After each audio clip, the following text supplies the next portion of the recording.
Alright, sorry about that. Hello everybody. I am back. With more Shadows over Loathing. Probably. Go. But, yeah, we are back. Sorry I'm a little later than, usual, and I'm also sorry for, not including a, oh dear. What is it? I'm sorry for being a little behind, and I'm also sorry for not including a schedule this week. I'm a little off. I'm not sure if I told you guys, but I'm going through. I'm currently going through finals at my place, so it's I've got a lot of bullshit to go through pretty much, and I've been I'm streaming in between like studying sessions and tests and stuff like that, so I've been like really busy for the past week pretty much. Luckily, it's almost done. I'll be good to I'll be pretty much finished by next week, but there's some other stuff I'm gonna have to deal with in the meanwhile. So it's kind of we're probably gonna be playing it by ear for a little bit, but I'll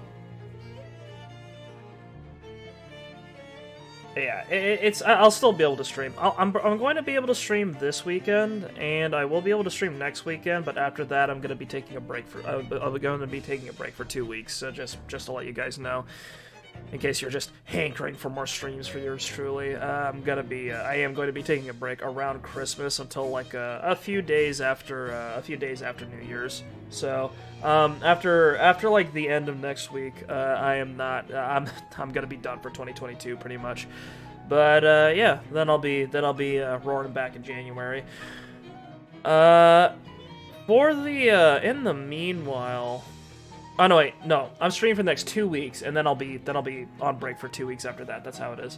But basically, after this weekend, after I'm done with finals, and I deal with some stuff afterwards, I think I'm gonna be streaming. I'm probably gonna be streaming for like 4 or 5 days in a row, because what I'm gonna do is that I really want to make sure I get this game and Pentiment done before I head off for the rest of the year, because basically I don't want to leave them undone and then just like leave for 2 weeks. So I'm gonna try to finish those up as quickly as possible. So with that in mind, we're gonna cut through this game. We're gonna cut through this game.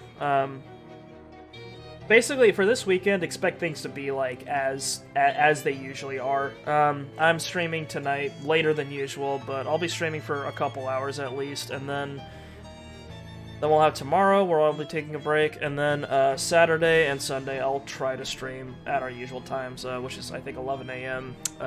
PST, 2 p.m. EST, I believe. So yeah. What are we doing? We've got to check our to-do list. I have to graduate from college, that's right. That's a lot. So I still need to finish astronomy, which requires, figuring some stuff out. I still got my notebook. There we go, yeah, still got it. I still got my notebook with all the things we did see.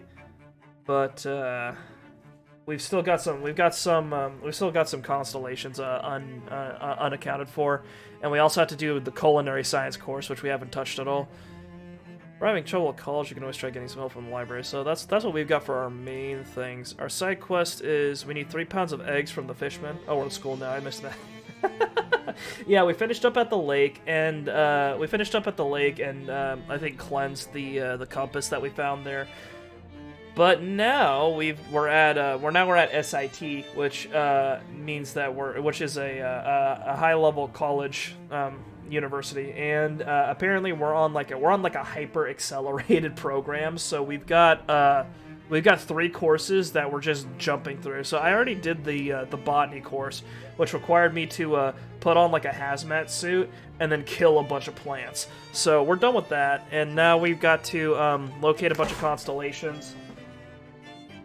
The extreme school. Oh yeah, we don't do anything by half. If we're going accelerated, we're going hyper accelerated. We're learning at speeds mankind never dreamed of before. But yeah, and then I have no idea what to expect with culinary science. We also need to find 3 pounds of eggs from the fishmen. They have eggs for some reason. We need to investigate August Dirch's house. We still can't do that. And then Floyd at Fish and Chips wants you to find him some barbecue sauce. Double check that. Hello, Nig. Or hello. Do you find yourself in need of a fuse this fine day? You start to lie to the guy, but when you open your mouth, a fuse falls out. He narrows his eyes at you and walks away. Continue to where you go. Okay, I guess I don't need a fuse. I thought I did at some point, but I guess not.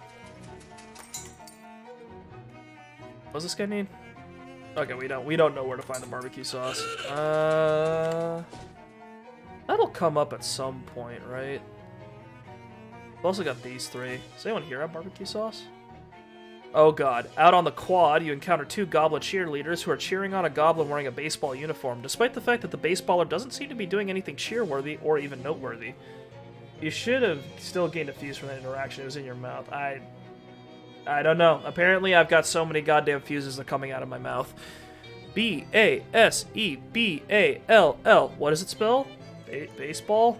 Yes! Hooray! We got it right that time. Let us now spell another one. Good, yes. What is it to spell? They look at you again. Electroencephalographically. Oh, that's a good one. E-L-E-C-T-R-O-E. You wander off while they're distracted.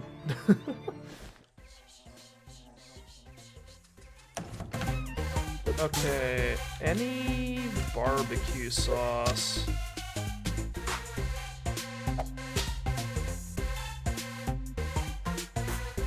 There's this. That guy has syrup that we don't need.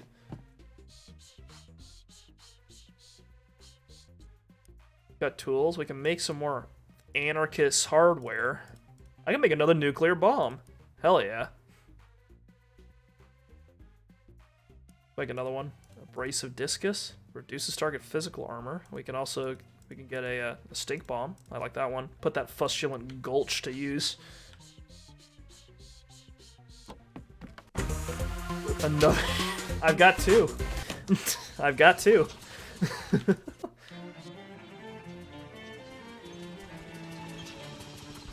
Hang on. Yeah, I've got 2 nukes. 2 nuclear bombs.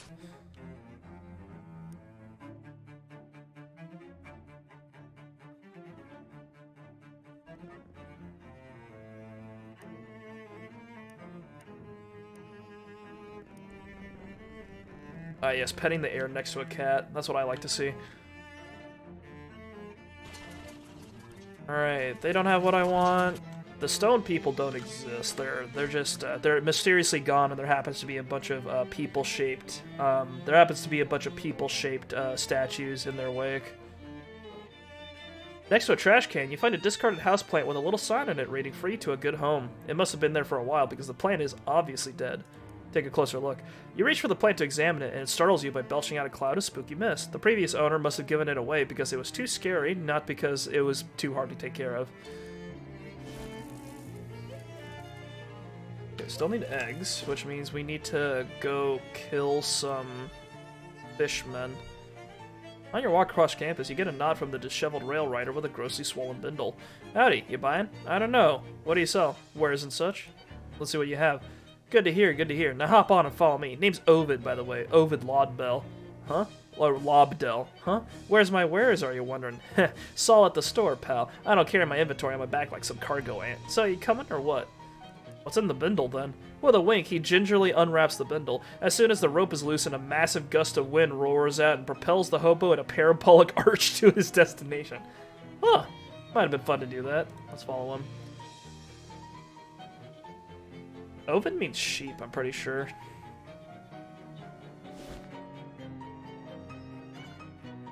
You're Ovidian, you're sheep-like.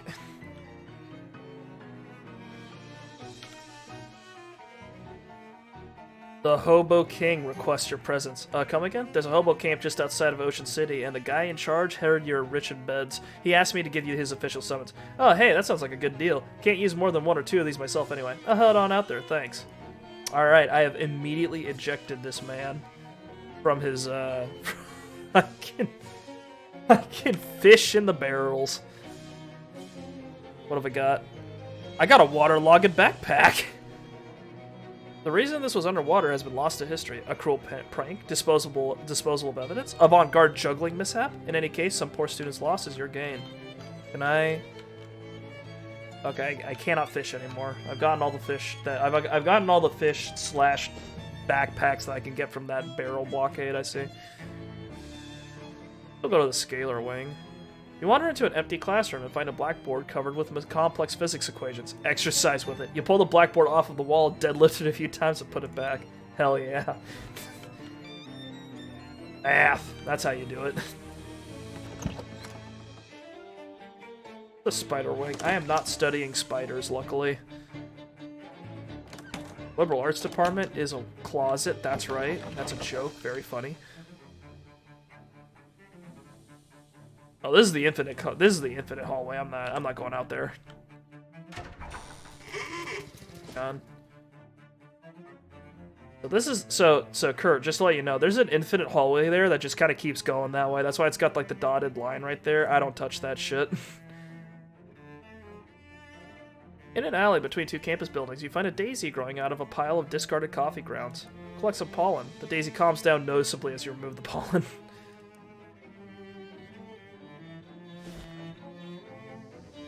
Barbecuing, laundry room, paradox lab. There's astronomy. Bet you could get to the end of it. I'm not testing that. I gave it a shot and it wasn't worth it. Okay, so how does this work? I forgot what I'm supposed to do. Go to the roof of SIT via the scalar and spider wings and use the telescope there to search the heavens for the constellations I've drawn on the blackboard. Then mark all 3 constellations that don't actually exist. So I did that. I can't find all the constellations. They don't all show up in the telescope. Aha! Yes, you can see there's a trick to it. And that trick is? Well, if I just told you the mysteries of the cosmos, it wouldn't be a learning experience. You are literally a teacher, though, right? Everything in life is a matter of perspective. You just need to learn how to look at things from a different point of view. Uh-huh. And, okay, so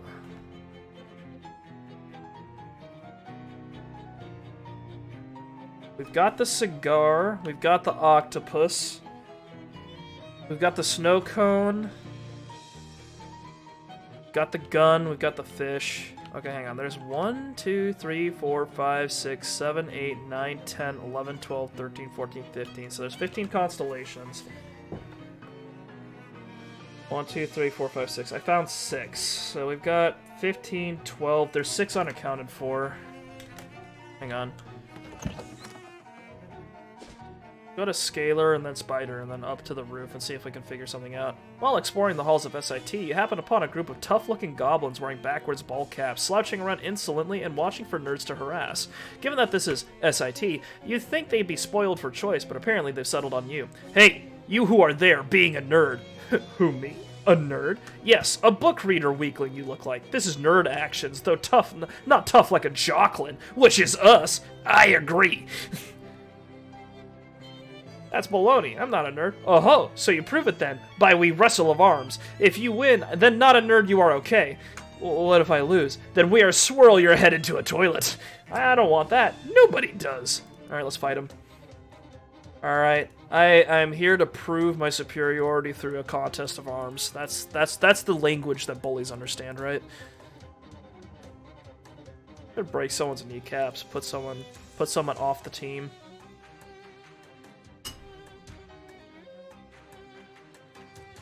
Crack!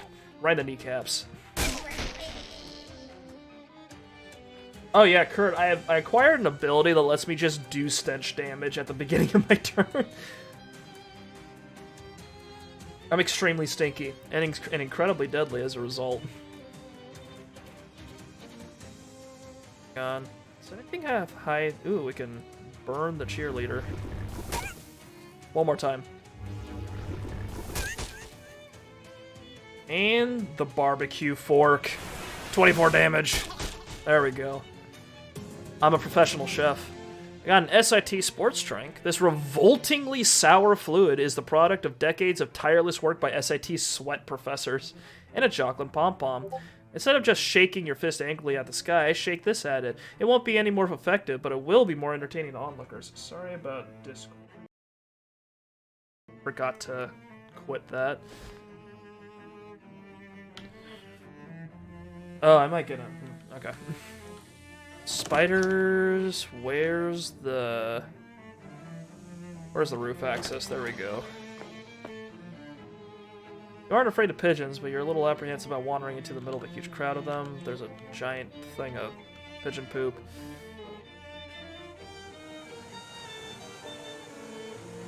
Oh, there's a little snippet of hobo code painted on this unit. This code reads free ice cream inside, and then I got some ice cream. Extra cold ice cream. The cream of this cone has transcended ice and graduated to some new, even more solid state of matter.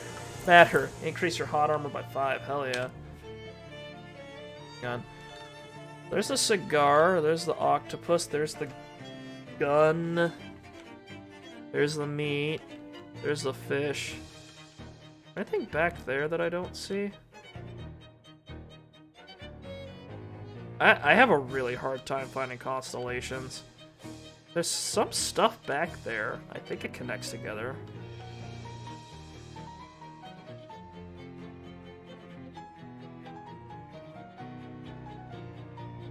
Something long. Something else. I don't think I see Texas.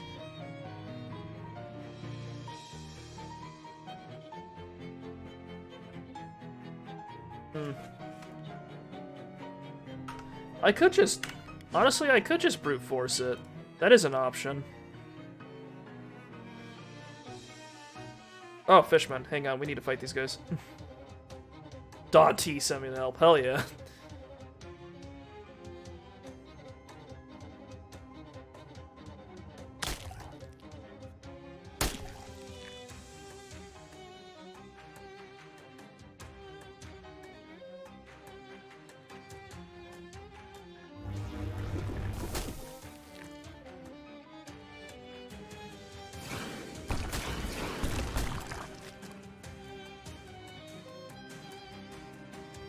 Ice cream, there's gases, liquid, Newtonian fluids, solids, plasma, and finally the missing state of matter. Hard.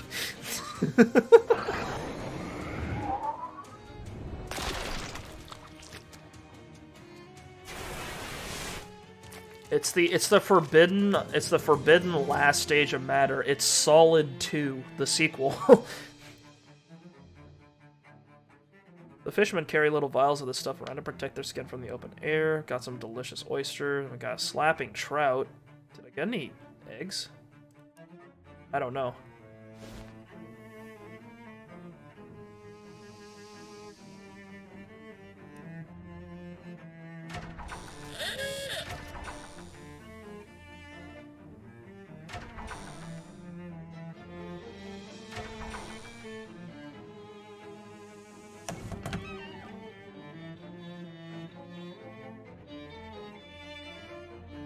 Okay, I don't think we saw Texas. I don't think I saw anything quite like a house or a spiral. We'll go with that. All right, what does the professor say? Sorry, that's incorrect. You must have the cigar in your second house. Is that an insult? Go and have a look through this, another look through the telescope. Okay.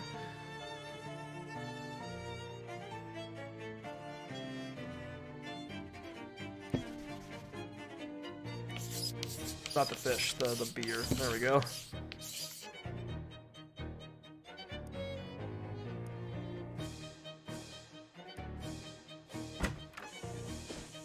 Alright, one more time. There's something I'm missing.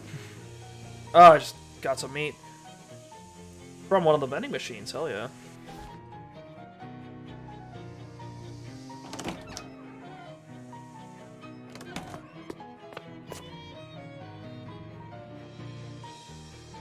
I wish you could like move the telescope or something. I don't know what I'm missing here per se.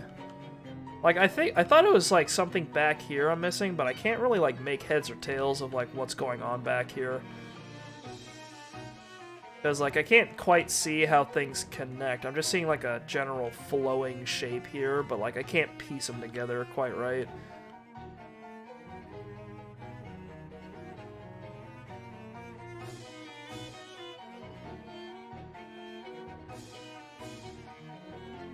What am I missing? I like zoom in and out? No, I can't. I don't see I don't see how to do this. Can't I just... God damn it. I don't think, also +4 sleeves damage. I don't think there's any way I can, like... There is a way to increase my stench armor, but I don't think interacting with the pigeon crap is helping me any.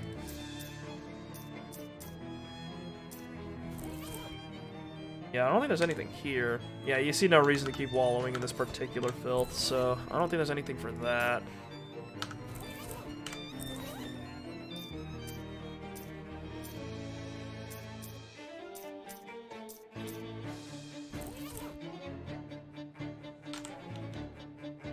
Is there a way I can, like, spin this around or do anything with this?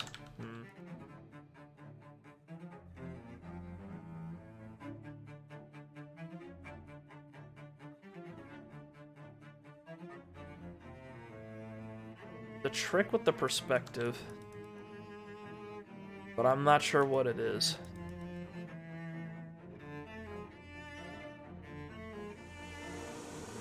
I might brute force this. Whatever these machines do, this one isn't doing it. Okay. This is a lot of AC units. Not sure why this school needs all of these.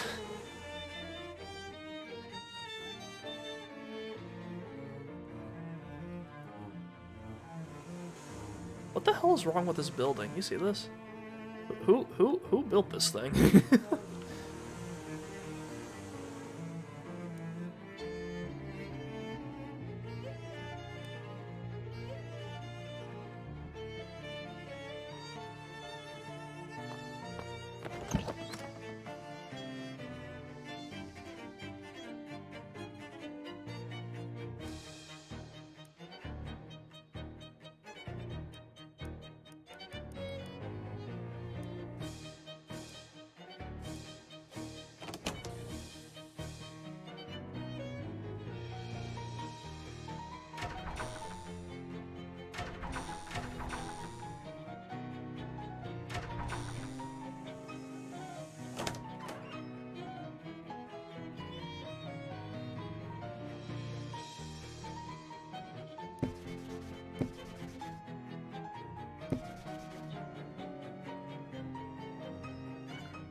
The whole new perspective thing would make sense to me if it was the fact that, like, if you looked at things in, like, a different perspective, they would make different constellations, but I'm not seeing that, because these are all very distinct shapes that don't really share things with each other.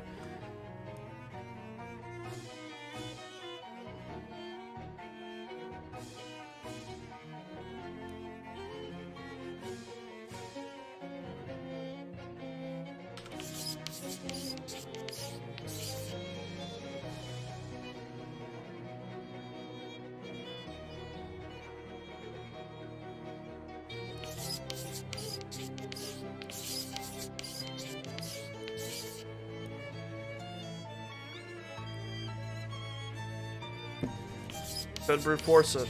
That is an option.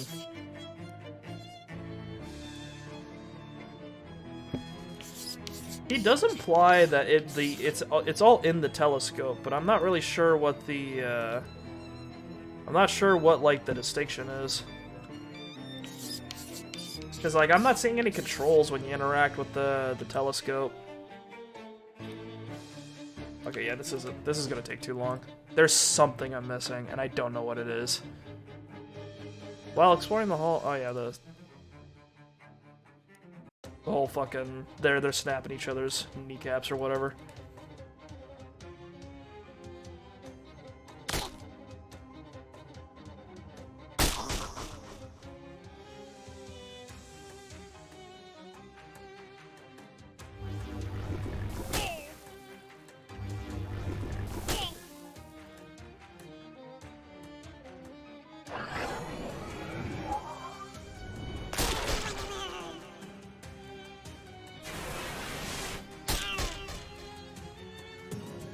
The absolute stink on this group.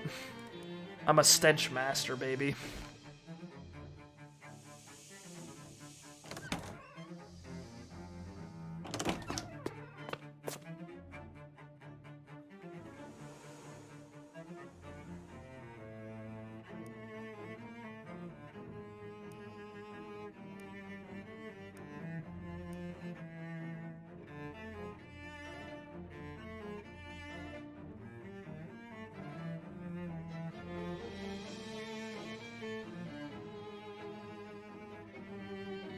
Dude, I swear to God, I'm trying to look at these things in like some other way, and I'm like, I have no idea what I'm missing here.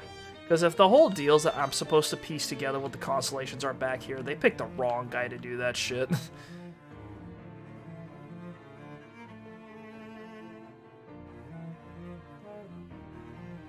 It's like if I... Hang on. So fucking confused. I don't see a spiral. I don't think I see a spiral. Try lining them up, maybe? Maybe.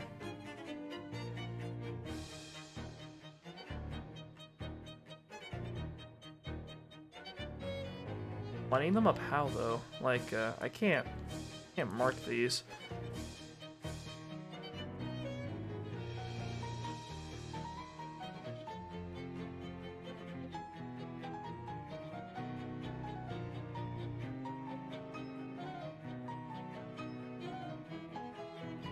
Like, I've only got the 4 cardinal directions I can move here.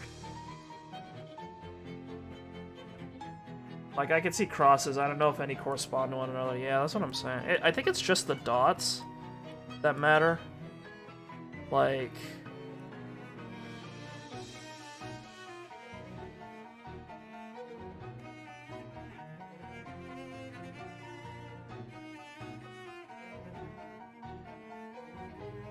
I see like 4 seated together like that.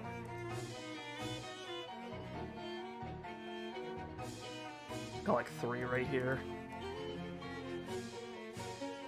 There.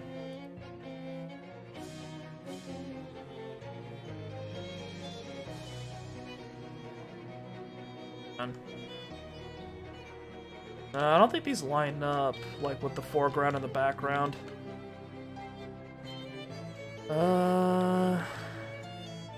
Three. And like something maybe? I don't think I see Texas. I don't think I see a swirly either.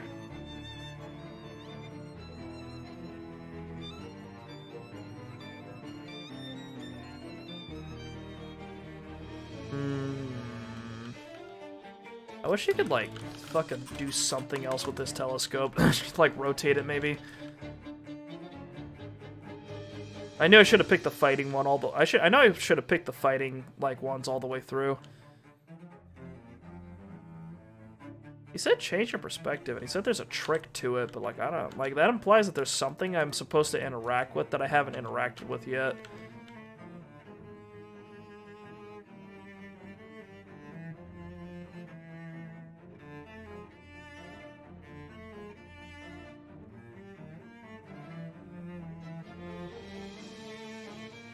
What am I missing?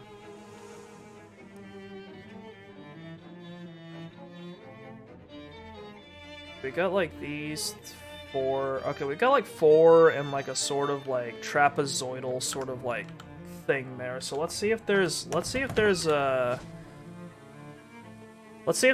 constellation that corresponds with that, and then we'll know one more, and then I can mark it off. What the fuck?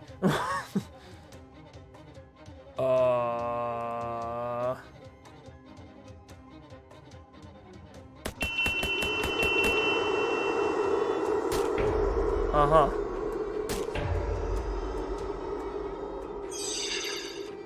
Shapes.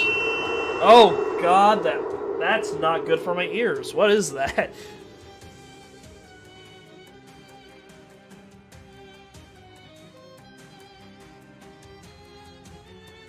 Cannot take more than 5 physical damage at a time. What is this? What am I hearing?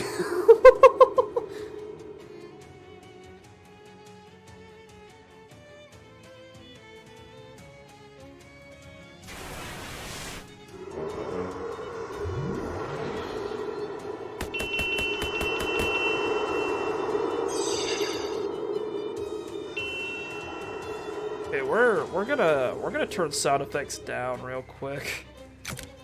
There we go. Jesus Christ.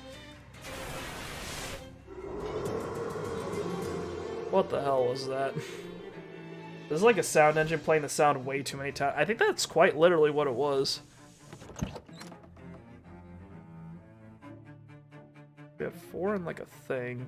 I guess that could be Texas. Or it could be the beer, maybe?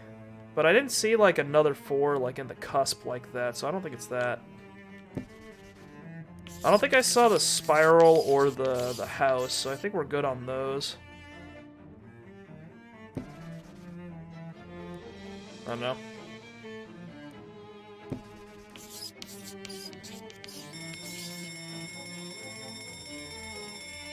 Oh god, I'm being raided. Thank you, Moog. I appreciate it. You've caught me at an embarrassing time. I'm currently failing at solving a puzzle. Trying to figure out how to find the stars when they're not being explicitly like pointed out to me.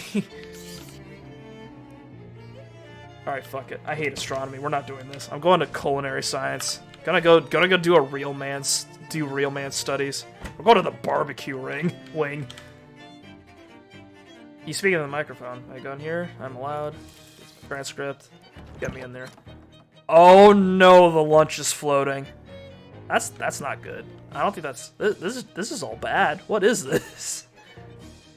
Breakfast. It's an omelet station. Lunch. This counter is surrounded by scary floating sandwich parts. Appetizer. The air around this deep fryer is thick with grease, making breathing an unpleasant experience. Dinner. This oven has been left open and heat is blasting out. Dessert. A very cold stone. So cold you can see wisps of vapor curling off of it. Have a good stream, homie. Oh, thanks, man. They are not running this kitchen to any standards. No man can apply standards to this kitchen. Banta Duck. Oh, thank you very much. A large devoir labeled complex syrup sits on a lab bench here. Simplify it. You take part of the syrup, divide it by the square root of -1, and then add it back to the rest. Voila. You got an item, devoir of simple syrup. This looks like it'll come in handy for mixing drinks at the speakeasy. This stuff is used in making sweet drinks for the lowest common denominator. Perfect. That is exactly who I serve in my speakeasy. The professor is staring at you hopefully. Hello, are you a new culinary arts student? Yes, I picked it as my elective. Great. In that case, what you need to do is pretty simple. What's that? Just use the cooking stations here to prepare a full day's worth of food. Okay, that seems reasonable. I'll need all 3 meals, breakfast, lunch, and dinner, plus an appetizer and dessert. Got it. Please hurry. All the other students left for vacation, and I'm absolutely starving. Wait, what? The food is for you? Well, I have to taste it to see if you made it right. Right, but the way you said that sounded like you're relying on this for your actual meals. Look, if someone had been teaching this class and getting stacks of free meals for so long that they'd completely forgotten how to cook for themselves, there wouldn't be anything weird about that, alright? That would be perfectly understandable. Not that anything like that happened, because a culinary arts teacher who couldn't even boil water anymore would probably not have a job for very long, but, you know, theoretically. See what I'm saying? Okay, yeah, I've got you. Alright. Breakfast. Omelet. You butter up a pan, whisk your eggs, and get them sizzling nicely. Now it's time to pick some stuff for the station's frankly intimidating variety of omelet fillings. What do you want to put in first? Hot dog, cod, porridge, horseradish, anise, lettuce, and caviar. So we got the eggs. I guess we need, a lot of these are not appropriate. I guess we'll go with... Wait, I wouldn't put any of these in an omelet. What is this? I guess caviar? Sprinkle some caviar into the omelet. What's next? Mango, salt, ketchup, corn, watercress, lime, and lemon. Salt? You add a handful of salt for good measure. It's almost ready, but it needs one more ingredient. What'll it be? Herring, cheddar, apple, lamb, artichoke, plantain, and mint. Maybe you need to be watching this for your own sake. A lamb? This is the breakfast you made for your culinary science class. Guaranteed to be as delicious as it sounds. Caviar, salt, and lamb omelet. I have fucked this up, is what I have done. Don't want those meals. Just give them to me all at once. It'll be simpler. Wait, so hang on. What am I supposed to do? Use the cooking stations here to prepare a full day's worth of food. All 3 meals.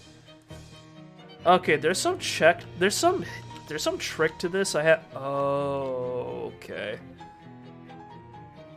I need armor, that's what that is. Okay.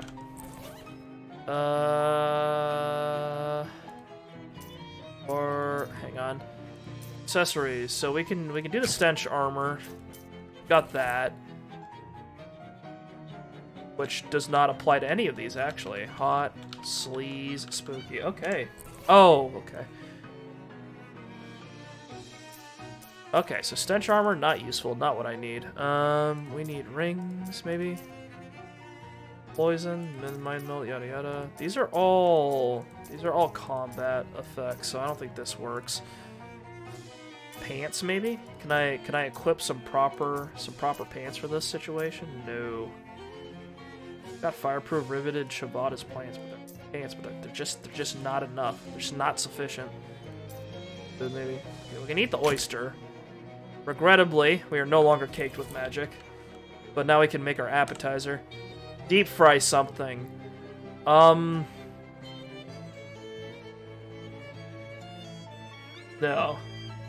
No, this is a bad idea. Wow. I don't think any of these would be great deep fried. We're gonna feed this woman something extremely questionable. Do I fry the extra cold ice cream cone? Do I fry the solid 2? Let's go, no, the sausage. There we go. Deep fried vegetable sausage. This is the appetizer menu. You drop your vegetable sausage into the deep fryer and watch it sizzle, then fish it back out when it seems done. Now I need spooky armor.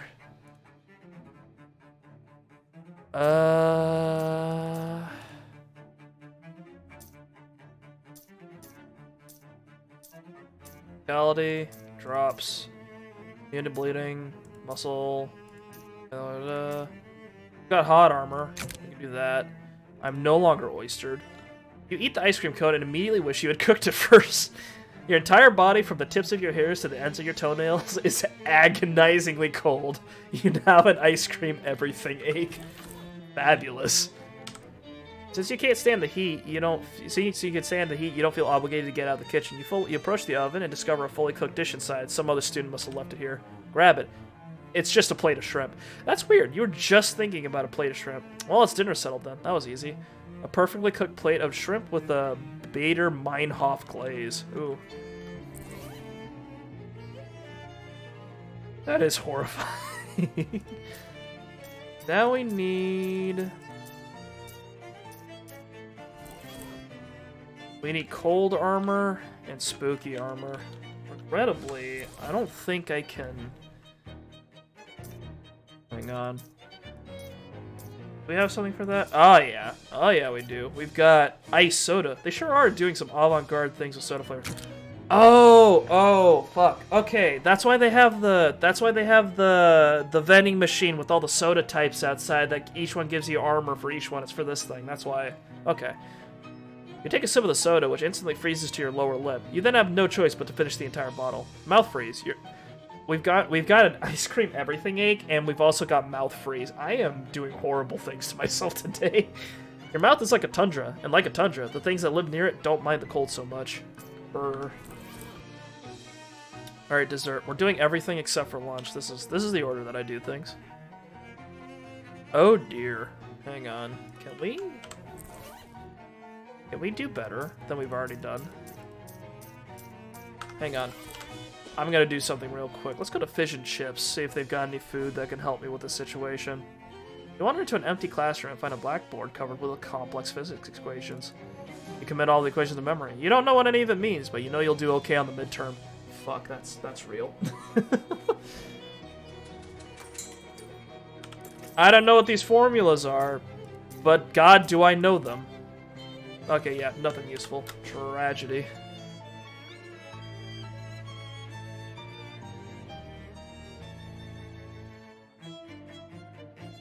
Oh geez, you're super lost. You accidentally wandered into the university steam tunnels, and, you know, if you asked me if the steam tunnels had a direct connection to the town sewer system, I'd have said probably not, but here you are now. And to make matters worse, you appear to have ended up in a lair of feral vampires. Let me tell you, my friend, they are not happy to see you. 2 of them are crouched down on all 4, snarling and spitting, and a 3rd guy is howling and just totally gushing blood out of his eye sockets. It's a real bad scene. Oh wow, they weren't joking. Their stats doubled. Interesting.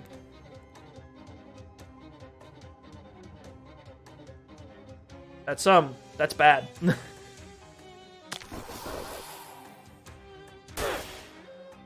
Revel in my odor. Okay, well, since their stats doubled, that means that their mysticality is also doubled, which means I can cook them. Much better. Ouch. Throw a little stilt and splatter on them. All right, that's 2 down, and then we'll cook this last one. See, now you know, everybody. If you're ever confronted with several vampires, just grill them. That's all you need to do. Just throw some cheese out and grill them with your handy dandy barbecue tools. It's easy. Oh yeah, Kurt. Last time you saw me play, I had barbecue tongs. I have upgraded to a barbecue fork, and it's hefty. I've given it some heft. I've attached some weights to it so that it's got extra stability and weight to it, so that when I use it to poke and stab my barbecued meats, extra weight to it. Buy soda with the ghost pepper. That's hot armor. Hang on, bone. That's the smoky armor. There we go. Steaks. Now we make steaks. Fuck, that's good. I've gone in the wrong direction. I'm not fighting any more shadows. Not right now. What's my XP at? 148.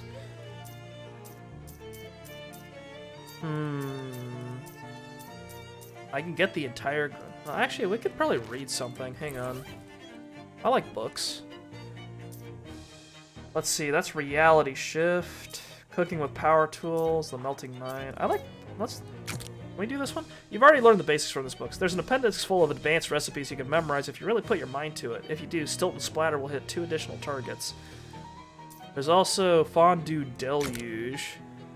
Will set enemies on fire for an additional 1 damage. Yeah, we can do that. You read the book again and forget everything you ever knew about kitchen cleanliness, including where you left the book you just read. Voila.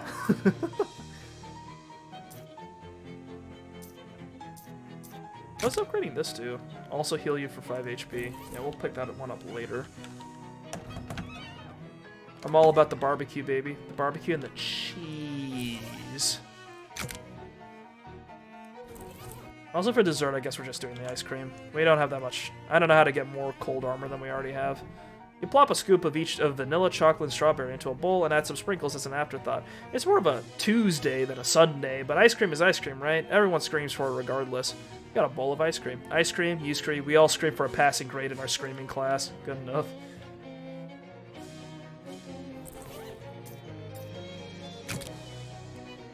You drink the soda. As far as you know, it tastes like bones. If drinking actual bones didn't scare you, what chance does anything else have?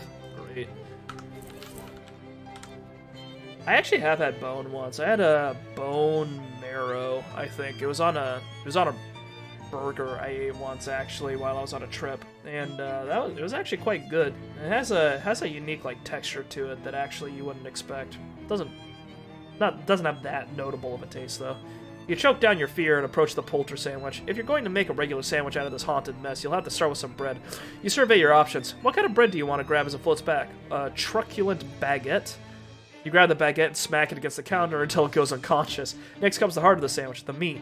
Smoky smoked turkey. You wink coyly at the smoked turkey. It winks back and settles into the bread. Now it is time to choose a cheese. An energetic Gruyere. You study the Gruyere's pattern until you're able to devise a strategy for catching it and binding it to your sandwich. And finally, the most important decision of the entire sandwich making process. Which condiment will you use? Mayonnaise. Ooh, sorry, the correct answer was mustard. Oh well, this is probably still good enough for a passing grade. God damn it. Alright, I finished all the cooking. Okay, great. Let's see what you got here. Caviar, salt, and lamb omelet. Interesting choices. Not what I would have picked myself, but I'm intrigued. And the sandwich? Ah, you're a mayonnaise guy. Well, I won't hold it against you. It takes all kinds. Now, this dinner, let's see. Appetizer is a deep-fried vegetable sausage? Wow, I haven't had that one before. Can't wait to try it. And a plate of shrimp. Scampi, I guess? Looks a bit overdone, but shrimp is sticky, is tricky, so I admire your courage. And ice cream for dessert. Not particularly fancy, but nobody can complain about ice cream. So do I pass? Yes, absolutely. Great job. She reaches into a desk drawer and pulls out a fork for each hand. Now, please leave before you see something you can't unsee. I need you to sign my course transcript first. Oh, yes, right. There you go. Okay, did my elective. She's about to do unspeakable things to that whatever the fuck I just served her, so that's good. Alright, so we passed culinary science, we also passed botany, now I just have to figure out what the fuck is going on with astronomy, and then I'm good to go.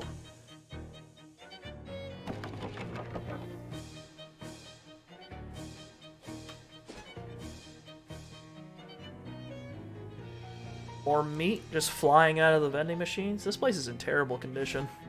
She is going to, as the German is, fressen, to eat as an animal. Well, she's got forks, so she's like one step above animals. She's at the very least using fucking...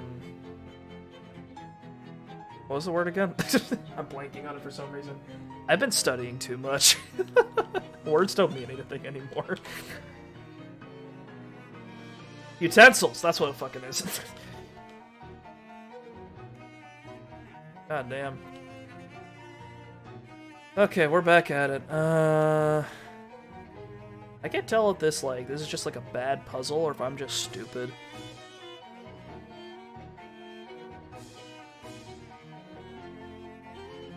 Alright, fuck it. I don't want to spend too much time here. What's the deal? Astronomy. Fucking Shadows over Loathing. Wow, just pops right up.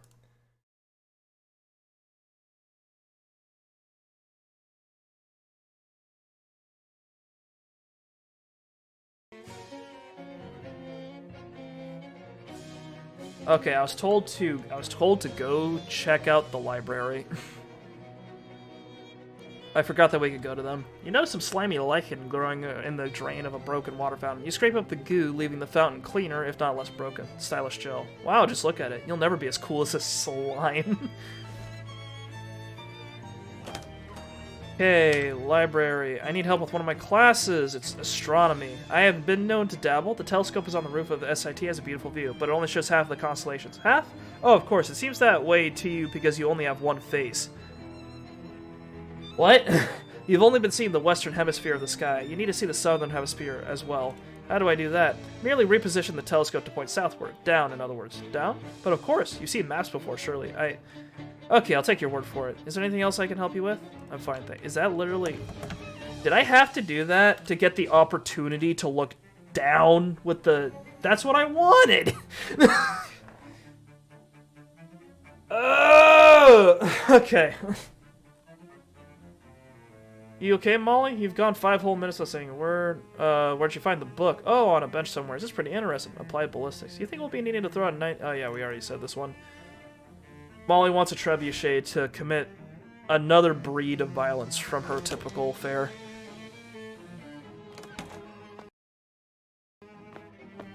I have to go ask someone for help. Point it downward. Oh. Okay, that's why it wasn't, That's why it wasn't obvious when my character came up here the first time. Okay, that's, Okay. Okay. Okay. Okay. Whatever. Okay. Sure, this works. Okay, we've got the cube. We've got the spider.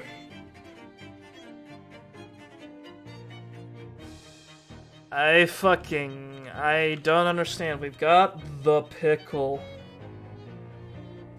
We've got the pickle. And we've got the man. I think his name is Dennis. Go 1, 2, 3, 4, 5, 6, 7, 8, 9, 10. We need 2 more.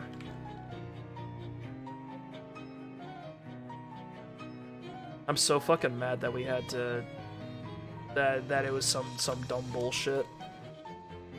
I should have expected that. I mean, we're playing this video game. Like, what else could it have been? It had to be stupid, otherwise it wouldn't make any sense. And a spiral. I thought I was gonna have to actually search the cosmos for the fucking constellations. I was like, there's no way. There's no goddamn way. Okay.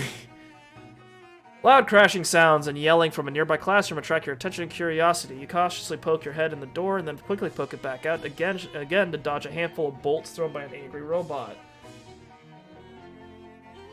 Several students are cowering behind turned desks, and you crawl back there to join them as the two robots wildly throw junk everywhere. What the heck is going on in here? Well, we were wondering if robots could be programmed to have a sense of team spirit, so we split into two teams and made these tennis ball throwing robots and then set them to dislike each other. It seems to work. Do we have any binary speakers in the chat? Got any robots out there? I know there's bots watching me. I sometimes look at the chat. I know there's bots here. Do you guys know what these guys are saying? Can you translate? No? What the fuck are you good for, then? Yeah, a little too well. We should have taught them sportsmanship first. Alright, let's fight them. Got a zapping robot.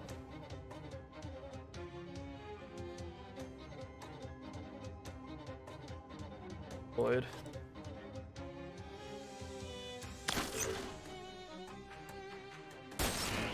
Ah, yes, they've got physical damage, but they cannot resist the stench.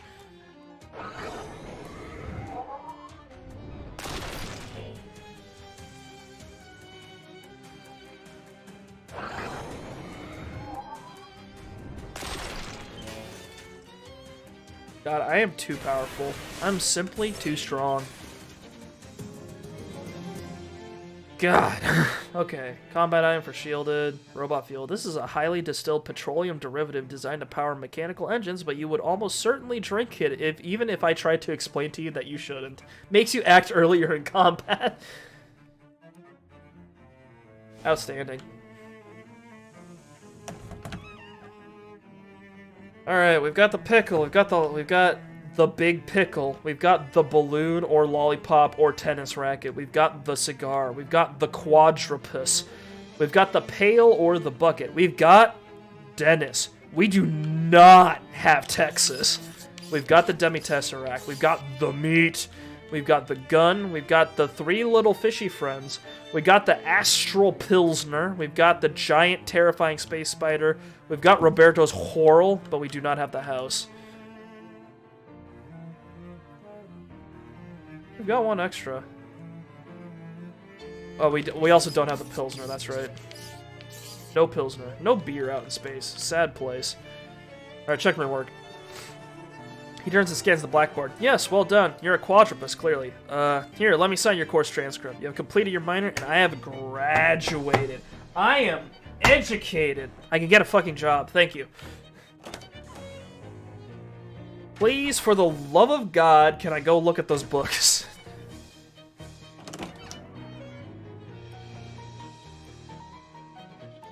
Hi there, Ted. I passed my classes, see? You hand Ted your transcript, and he inspects it carefully. After a moment, he nods, hands you back the transcript, and gestures to the door with a thumb. Thanks, Ted. Enter the stacks. Is this guy cataloging? Is that what's going on? Is this like normal? We are accelerated beyond all reason. I have graduated in like a week. This old man is chanting something in a language you can't understand, apparently conducting some kind of dark ritual. Well, that's a little presumptuous. Just because he's got a book on a pedestal, a bunch of lit candles, and he's doing this whole waving thing, and he's got this endless blackness of shifting space like above the book. Like, not a dark ritual. It's a little, you know, rituals are more than what they appear to be. Come on, don't be judgmental.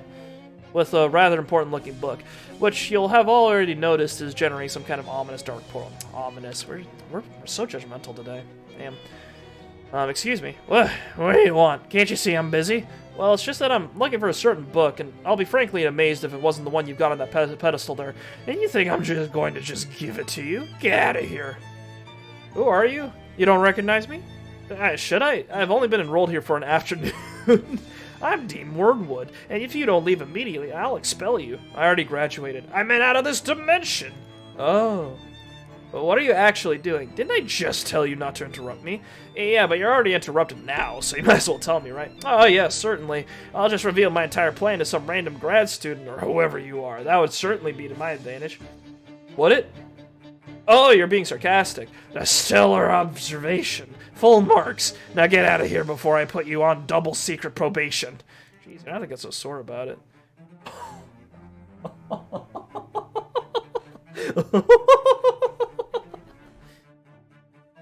Do we hit him where it hurts? You know, I'm pretty sure you've got your focusing diagram wrong. Oh yes? And what do you know about it, Well, I know the square goes there and the hexagon goes there. You've got them switched. What? But, oh, I get it. You used an old compass. West is north now. You have to flip this across the diagonal. See, what? But that doesn't make any. As the dean frantically scans his handiwork, you casually put a hand on his shoulder and give him a straight arm shove toward the portal. He stumbles and screeches in pain and terror as he's sucked into it with a whoosh, like a mouse caught by a shop vac, and then the portal vanishes with a quiet pop. Wow. I think it would have been more of a mercy to just kill him. Holy shit. Whoopsie daisy. This is unmistakably the book you were looking for. Oh, wait, this is just a copy of the student handbook. There's nothing unusual about it. Well, shoot. That cursed book has got to be around here somewhere, though. Dark Rituals of the Student Handbook. No wonder. You know, I knew... I think... I wonder which book this is. There's hobo code in the stacks? Hang on. I see that. What did they have to say to me? Some hobo code is scratched on the wall between these two shelves. The code reads hobo relevant literature nearby. You scour the nearby shelves until you find the book in question. The Psychology of Panhandling. Gives you a meat drops perk. Hell yeah. An academic treatise. Treatise on begging. Did a Greek philosopher write this? Even though its subject matter is complex, this book is written in such simple language that even a child hobo could understand it. Still, it's going to take an adult level of willpower to actually finish the thing. You study the book until you've memorized a bunch of techniques for getting people to relinquish additional meat. You got a perk, expert panhandlery. You learn what makes people tick, and more importantly, what makes people feel generous. You drop the book in one of SIT's pneumatic book return chutes, so it could be of some use to the next prospective hobo. A rising balance lifts all leisures. Fabulous.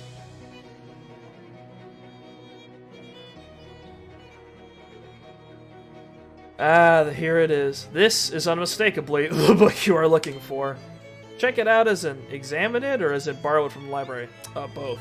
You got an item. Librum umbra malum ovia. This book radiates menace. The spine is as dry and cracked as the spine of a spooky skeleton. The binding reminds you of a skeleton bound to a dungeon wall with rusty manacles. The picture of a skeleton on the cover is also evocative of something scary, but you can't place what it is. It's evil. Thank you, video game. What we got here? Oh, hell yeah.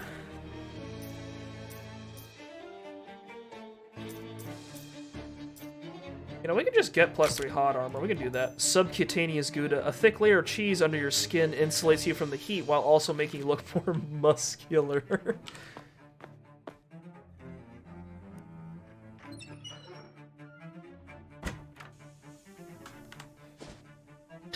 Hey, baby, check it out. I'm shredded. Shredded cheddar.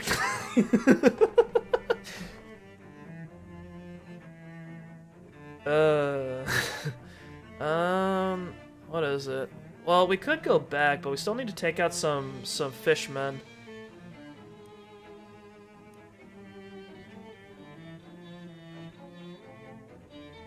Robot, turn the steam off. Walk through the steam. Got that. See if we can find some fishmen. I don't know if there's anything else that we... I don't know if there's anything else we, like, need. Got more XP. Well, we're just farming now.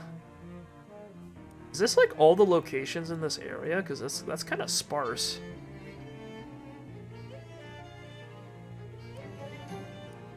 Not in the mood to fight math right now. I just want to find some fishmen. That whole thing. We're fighting some jocklins. Blobber.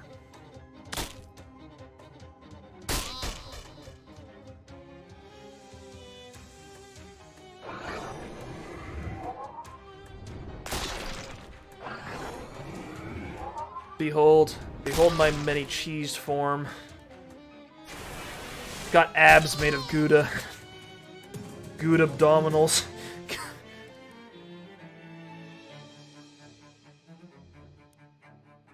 I don't think we're finding those guys. Hang on.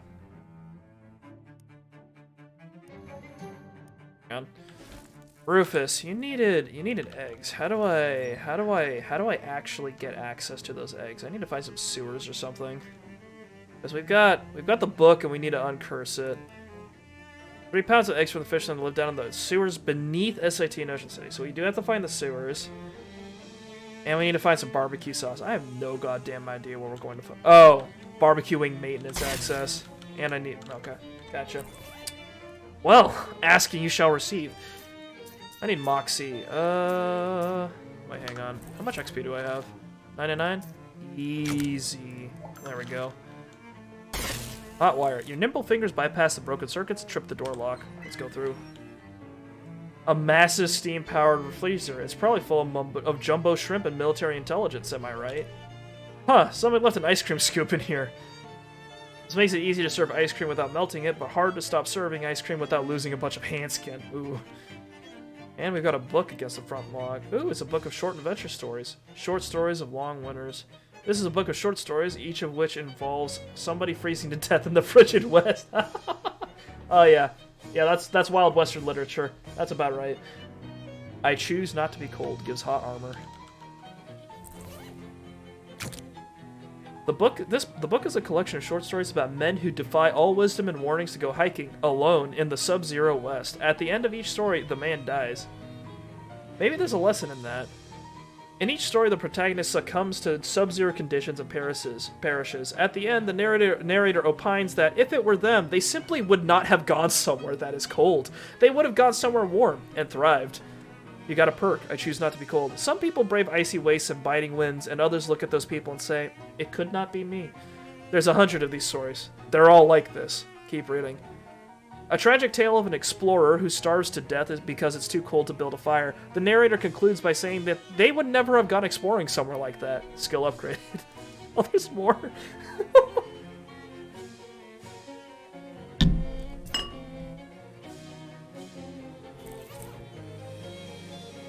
Okay, barbecue wing maintenance access did not have barbecue sauce, but maybe if we check out the actual barbecue wing, maybe there's something here we can find. Frozen food? No. Physical education? Not in that. Culinary science? I'm not going in. Oh my god. The professor is snoring behind her desk in the midst of the most comprehensive food coma you've ever witnessed. You don't even see the plates anywhere. Oh, Jesus.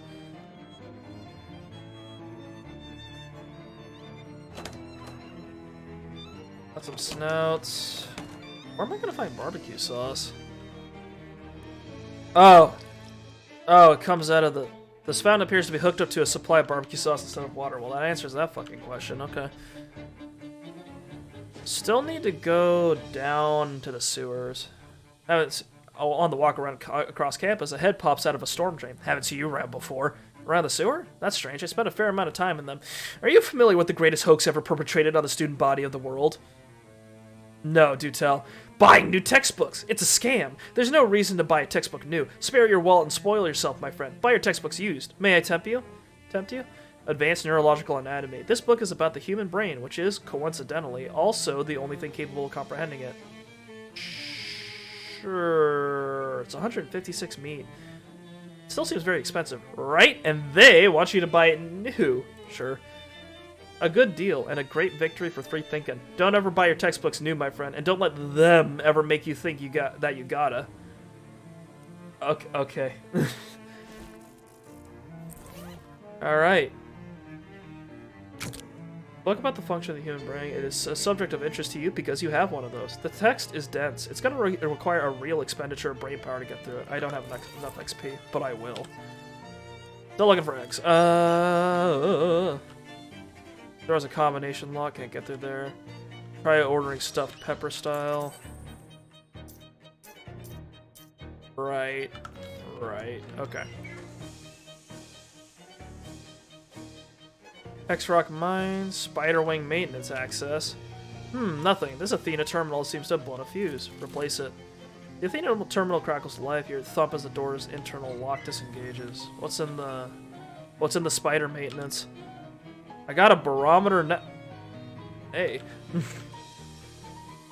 This is behind the test door. Oh, okay. That's neat. +3 to magical weapon attacks. Wait, I already had something that did that. That's tragic.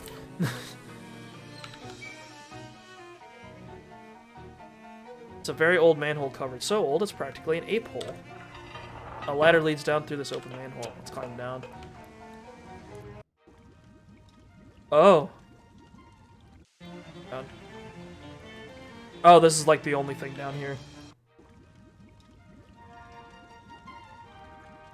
There are no fishmen in this particular pool of boiling goo, but there's a mass of horrible, slimy, wriggling golf ball-sized eggs floating in it like the world's biggest and most awful glass of bubble tea. Hell yeah. You extract the jiggly, squishy, foul-smelling eggs. Hundreds of lives in the palm of your hand. Disgusting, monstrous lives. So this is like one of those spawning pools that fish dump their eggs in, I guess. This fish man is doing his best impression of a crocodile. It's hard to see what else might be in there, well, with all the steam, and the fact that boiling mud isn't transparent. Hey, let's find out. This isn't weird. What'd I get? Fustulent Gulch? Gulch? What else? Sordid Grease. What else can I find? I'm not sure how this is attaching to the hook, but whatever. Fish in a sack. Oh, steamed moon unit dweezilfish. They seem pretty okay. I think these guys are... Yeah, they're too relaxed to worry about you being here. These guys are like... These guys are blitzed out of their mind on mud fumes. Hexrock mines don't have anything of interest because I'm not from the geology department. That's right.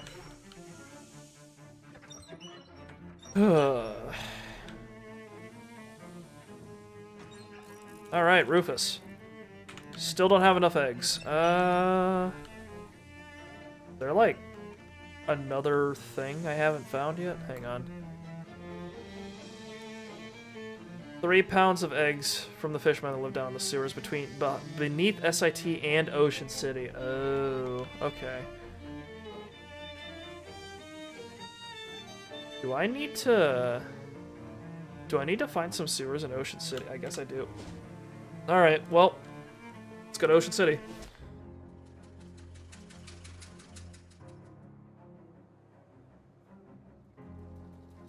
I'm sneaking.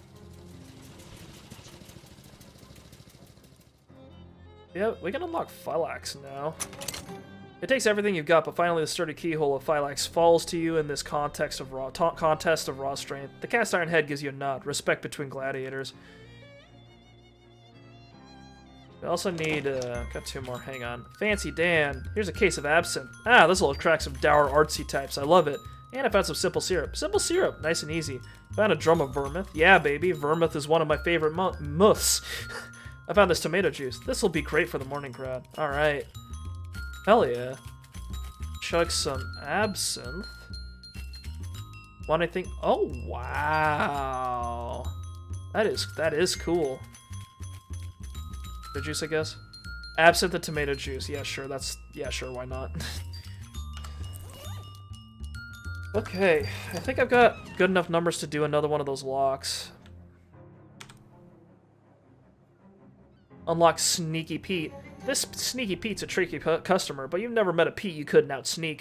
If turning the key in the lock does nothing, then what happens when you put it in and just leave it? Ah, yes, exactly. The lock clicks open. Good old Sneaky Pete. And I need 1 more point of mysticality, which I think I can get from something. There we go. Reporter's cufflinks. Unlock Methapon. The labyrinth of Methapon is not so difficult, really, once you spend some time with it. You visualize its rooms and corridors, making a mental map of which paths bring you to dead ends and which to success. The key turns decisively in the lock, and the cast iron head of Methapon gives you a little wink. All 3 heads are now unlocked. Okay. Stanchion stands stolidly still, staying stoically stationary. Standing by the cash register, you fantasize about what it would be like to have a service job instead of whatever it is you do. Freelance on cursing. Oh, that's right. Open the cash register. The drawer is sealed shut, and there's no obvious way to open it. There's nothing you can do with the cash register at all, in fact, other than bang on the numerical keys like as a toddler might. Hit some button. Oh, God. It's satisfying to smack the big keys, but no further effect is produced. Force the drawer open. The metal drawer comes loose with a firm pull from your powerful horse hands, but your doing so triggers the bank alarm. That's what I was trying to do, obviously. Oop, it's a little moist. Plaque has gone green with age. Today we celebrate our opening of Secure Burris building alone at Plunkett Street, Ocean City. Integrity, security, excellence, a corporate value for each head of the dog. This miraculous little lamp has burned for 20 years and counting, keeping a single solitary vigil to the dying of the bank. All they had in the till was 19 meat. Ow. Turn that off. Good night. There is no visible means of opening this monstrous vault door. Ouch. Well, off we go. I got 19 meat. Hell yeah. We go down here in the sewer? No. Is there like any clear way? I don't see it for entering the sewer. Advanced pants. That's right. I guess for sale. Northern chaps. These are chaps like the gunfighters up north used to wear. Black leather, athletic shorts. Have a chat. So why a pants store in particular? My grandmother was arrested a couple times in the 1850s and 60s for wearing pants in public. Since then, our family's been big advocates for women's pants and equity in clothing generally. Wow, that's a deeper answer than I was expecting. How's it working out for you? Much better nowadays. We don't have 100% pants acceptance yet, but we're getting there. I did notice you have some skirts for sale too. Yeah, I've been experimenting with a line of men's skirts, but that's proving to be a tougher sell. Men are more stubborn about their clothes, I guess. See you later. She should, you know, she should advertise them as kilts instead of skirts. Then she could get some men to wear them. I got that book, and possibly also a bachelor's degree in botany. I'm not exactly sure. Wow, sounds like a busy day. Yeah, that's a fair assessment. I'm going to bed now. Okay, sleep tight. Don't forget to uncurse the book. We're having some trouble pinpointing the next artifact, but we should have it sorted out in the morning. Alright. Let's uncurse that book. Itavero, you offer the grim Latin tome to the machine. Your head tingles as the machine thrums and vibrates. Inhuman vowels ululate in your ear. Dark words form at the tip of your tongue. A cacophony of language reverberates and resounds. Pow! Suddenly dissipates. The curse is severed from the book. All that nasty Latin has been wiped away, revealing the uncorrupted beauty beneath. You got an item. 101 delicious mutton recipes. Having lifted the curse, you realize now that it's a cookbook. It's a cookbook. The book's curse now lives in the machine. I don't think you can project your consciousness into it. Think again, pal. Oh, dear. Okay. Idle small bird. There is still wisdom left in old Friedenot for those who ask the right questions. Aggie has lost much to the wolves, still he hunts. Heila Grimhild, hails. Not often is Latin spoke on our soil without bloodshed. It augurs well for our future. Henricus offers us much power. Yeah, the tribes who ally with Empire are greatly rewarded, but I can name no tribe who would be as powerful as you, Grimhild, if you are good to that man. Friedenut, I don't speak of marriage at this time. Ah, why scold me? Would it not go well for our future and yours? A secure peace for all, with much power to you and benefits. Would you not like to have fine silks, Grimhild, and spices and fine creams? Farewell. Ja, Grimhild. Hail, Zagi. Spit on a son of Rome, Grimhild. Fraja? I'm not sure. I don't know how to pronounce that. Henricus offers power on top of peace. Power in return for suckling the sucklings of a she-wolf. That is no power. Agi drinks the milk of bears, and he spits on sons and daughters of Rome. Agi speaks too much of suckling. Talk plainly. No truce with Empire, Grimhild. Frasha. Farewell for now. I guess we're tribespeople about to get rolled into the Roman Empire. Oh, there's our guy. Henricus has much confidence to come here alone. Ave barbarian, hails. I stand before you in the name of Imperator Gaius Julius Caesar Divus, Dominus of these lands. The Imperator's birthday is next Mercury's day. It is a big birthday. He will be 40. Sign his birthday card, barbarian, and the Empire shall look with favor upon your tribe. When we are in public... Ah, so you seek in private to ply me with sweet words, but now you call me a barbarian. I am on official business, Grimhild, and my words are chosen accordingly. If you do not perceive my passions, it is only because I have dominion over them. Speak not of passions to me in this place. Sic est. I'll sign the card for your king. Imperator Grimhild, please. And he is your Imperator too, so you say. When will you write to your Imperator? In Latin, please. Remember your lessons. Fuck. Happy birthday in Latin, Grimhild, please. Leave for now. Hang on. Do I? I don't know Latin. No Latin, Frida, not. If I did, I would die happily in the bibliotecas of Rome, in the walls of those magnificent libraries of empires, all the knowledge of man. That is not possible, all knowledge. But it is. The reach of empire is wider than even than our wildest imagination, Grimhild. If you sign that card and walk by his side, I think you will finally see this. Henricus offers us much power. Yeah, okay, yeah, we got that. Do you know Latin, Nagi? No, I have one tongue already, Grimhild. Only vipers need two. There's the curse. We've got the book over here, but we can't really, like, interact with it. What if we threaten him? Step aside, Henricus, or I'll go right through you. I don't respond to threats. Look at me. What would happen to the man who stands in my way? I don't respond to rhetorical questions.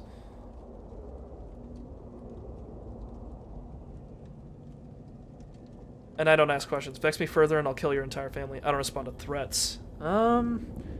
You'll respond to me or you'll die. I don't respond to threats. I don't threaten to tear men down the middle. I do it. He also doesn't respond to his rhetorical questions. Do you know how many men I've killed? Wow. Well, this is fascinating.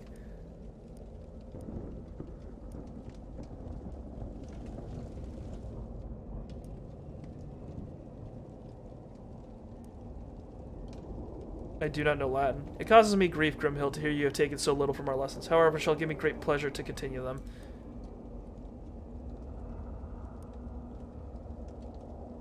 Will you write to our Imperator in Latin, please? Remember your lessons. I will not tell you this. I enjoy the primitive exoticism of your company, Grimhild, and you have great potential, but that is a powerful birthday card, and I cannot let you near it without knowing what you intend to write. Happy day. Imperator Gaius Julius Caesar. That's too long. Happy birthday, Imperator. Who? Why can't the barbarians teach their children Latin? Enough of this. What the fuck is happy birthday in Latin?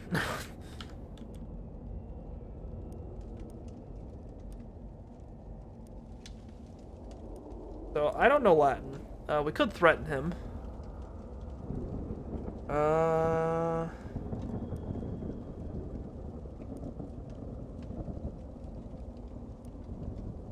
He doesn't respond to open questions either? What the hell? How much longer do you mean to do this? I don't know. Oh my god.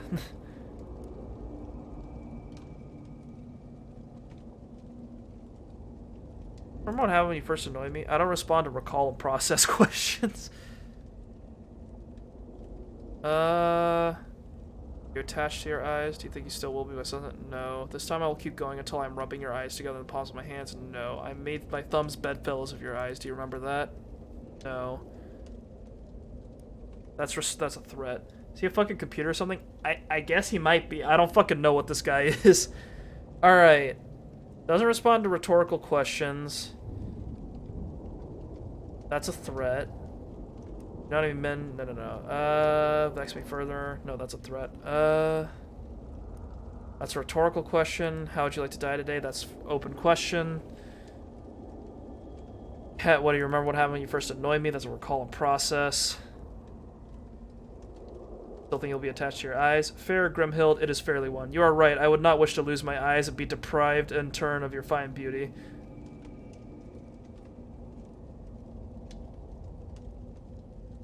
Pig, step aside. Are you attached to your eyes? A sharp wit is yours indeed, Grimhild, but oh, if only you had lashed me with a Latin tongue, your barbs would ring like great poetry. You bore me with your Latin. Alright. Punch the skirt into the sky. Right, a birthday part to Imperator Gaius Julius Caesar Divus is a powerful document. There's no better opportunity for the tribes in the north to gain Caesar's notice and favor. Say your message carefully. Penis. Spit on a son of Rome, no truce with empires. Happy birthday, you filthy animal.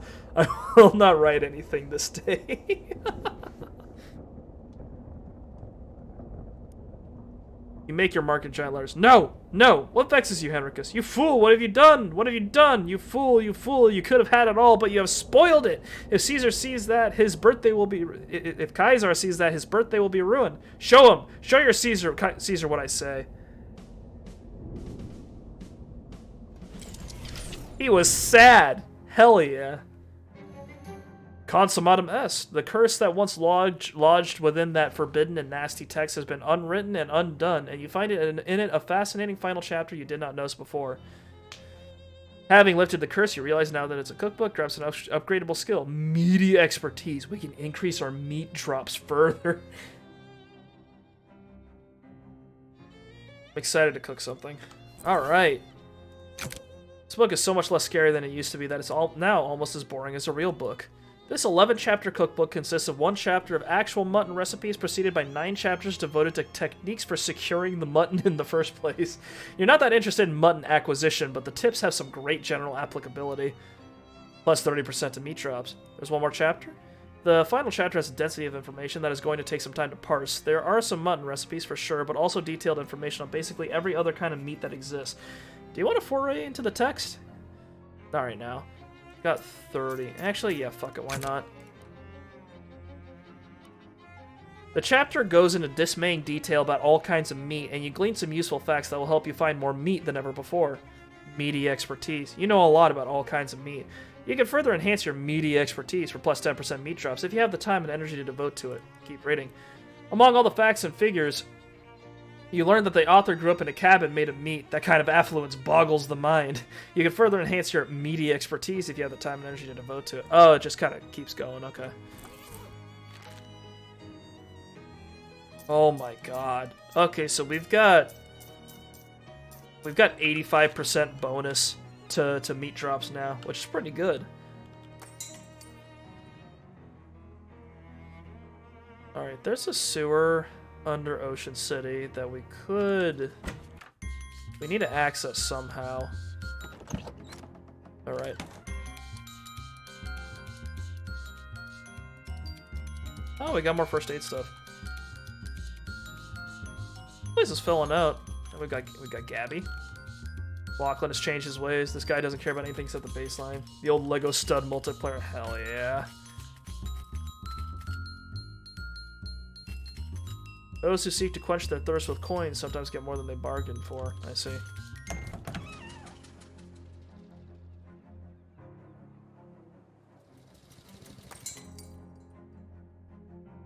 I don't know how we're gonna get into the sewer. Oh, I almost forgot. Before he left on his errand, Charles asked me to have you pick a 3rd store. Of course. The first applicant is La Table Enchantée. It's like a high-end kitchen store.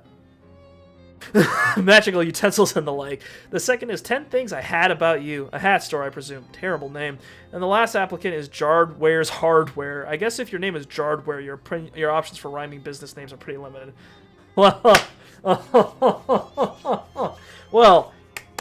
if there's one thing that I have some expertise in at this point in the game, it's fucking cooking. Let's get the fancy kitchen place. Okay, I'll get them moved in, and then I'm sure Charles will get the next storefront ready for applicants. Thanks, Jessica. You hang your SIT pennant on the wall. Now anybody who comes to visit will think you're educated, and that's the important part. You set up Rufus's hot plate on your desk. Convenience, they name it science. I can cook now. Hell yeah. Toast with gel. Tea biscuit. Well, actually, that's pretty good. But, I'm gonna save that until we got some mana and rich flour. Let's get some sleep. I guess we're not doing all of the side quests, but whatever. You'll always look back fondly on your afternoon at college.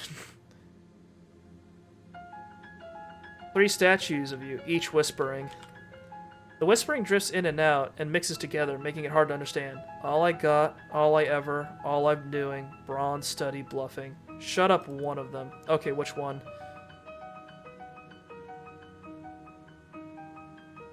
The one with the hip shades. You quiet one of them. Now you can hear the others. So I've got more muscle and mysticality. Pep talk. You're giving yourself a pep talk and convince yourself that you're smarter and stronger than you actually are. Neat.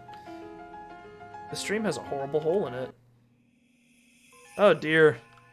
We're controlling the dean. This is horrific. My research wasn't thorough enough. There's no going backwards here. What did you do, you idiot? Something was keeping me out. Will the barrier hold without me? Perhaps through this there is an ending. One can hope. Yet another God damn. You aren't interested in being him again. Yet another fitful dream. Oh, we're on our way out. Hell yeah. Alright, so we might have just unleashed something pretty horrible. All things considered.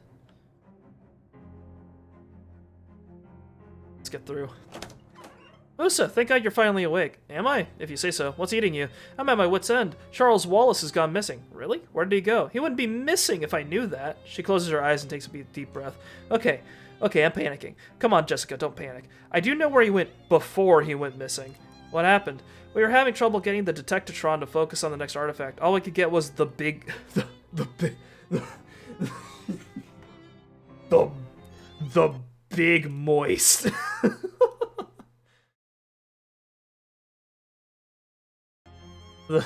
The big moist? The big moist? The big moist? the big moist? It's a swamp north of Porkham, and I'm pretty sure that the entire swamp is not the cursed artifact in question. Charles went out there yesterday afternoon to see if a downed power line or something was causing interference. Huh. And he hasn't come back yet? No, he hasn't. Maybe I should go looking for him. Are you trying to drive me crazy? Come on, get a wiggle on for crying out loud. Charles could have been eaten by Gatormen by now. You got an item. Map of the Big Moist. This sponge, you are assured, will act as an effective map of the moist lands. And I've unlocked the Big Moist bus stop. Is this map a slice of Swiss cheese? It's a sponge. Which deli have you been going to? A sponge is definitely not a map. Well, you're going to a swamp. It's soft, damp, and has holes in it. What do you want from me? Alright, okay. Did you say something about Gatormen? Gatormen! You know. I don't, which seems like a good thing. The Big Moist is home to a tribe of nasty and belligerent half-people, half-alligators. They don't take kindly to intruders such as, for example, Charles Wallace. Or me, presumably. Are you chickening out on me now when a friend's life is possibly at stake? Ever heard of... Ever hear... From the look on Jessica's face, this does not seem like the best time for this quip. If you want to continue to have a face to make quips out of, I'm going. Ooh, you check the message pad next to the phone. There's a note for you. Call Don T with a phone number. Call the mob back. Salutations. Whom is telephoning, might I inquire? Hi, Don. It's me, Musa. Ah, you recipientated my missive. Commendable. Yeah, what's up? There is an assignment of which I require your performation. An assignment? Were I the comedic sort, I might refer to it as an undertaking. I'm listening. There is an antiquated distillery near Crystal Dream Lake, Grandpa Joe's distillery to be precocious. It was abandoned when prohibitioning began, albeit with its liquor manufacturing equipment intact. A group contraposited to our own has claimed it as their territory, and we wish these bloodsuckers to be evicticated with extreme prejudice. So you want me to give the bums rush to a bunch of rival mob goons? There is no underground criminal organization that rivals our own in this vicinity. When I say bloodsuckers, it is my intentioning that you will observe that in that phraseology a high degree of literalness. The group to which I referenced are Nosferatu. Oh, you mean actual vampires? Affirmative. They have been a pain in our necks for quite an extensive period of time. Oh, I appear to have inadvertently voiced another witticism. Well, as it happens, I've already been to that distillery and dealt with all the vampires. Oh, well, that's a wonderment of news. You anticipated the needs of our organization and undertook the initiativation to accomplish them on your own recognizance? Well, no, I just said... Wait, I mean, yes. Yes, that's exactly what I did. I can plainly observe that you will go far in this line of vocation. Your payment will be delivered to your bedroom. Alright. Bye. Someone has given you a nightstand. There's a briefcase and a note on top. Take one and read the other. Musa, the quality of your work at the distillery has been noted as excellent. We will contact you in a telephonular manner with further opportunities. Briefcase full of meat. Like a cow, this briefcase is flesh surrounded by leather. Unlike a cow, it has brass latches and a handle. Wow. You open the case. Now that's a lot of gabagool. 300 meat. Hell yeah. We have another one. Don Toblerone verbalizing. Hi, Don, it's me. Ah, splendiferous. Kudos on your triumphal completion of my previous assignation. You're welcome. Is that all? In fact, I have another item of business to be attenuated, which I believe to be suited marvelously to one of your skills. Which one? No, I mean... Well, regardlessly, we require that you proceed apace to Crystal Dream Lake, wherein is located a purveyor of tools and implements of construction. Say again? You might vernacularize it as a hardware store. Ah, right. You guys run out of cement or something? We have a necessitude that you will perform upon this place of business what we categorize a shakedown.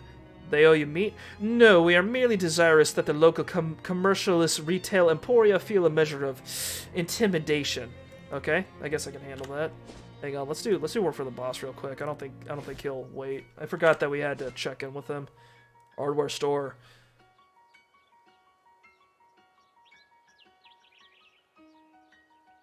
As you're walking down a dirt road towards your destination, you catch a whiff of dog food. You turn your head towards the source, which turns out to be a pet store. We'll check that store out in a second.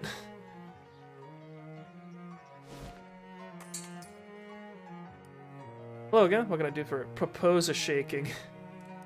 I've been asked to shake up some of your merchandise. Come again? There's some mob guys who want to intimidate you for some reason, so they sent me here to shake things up. Or down? Something like that.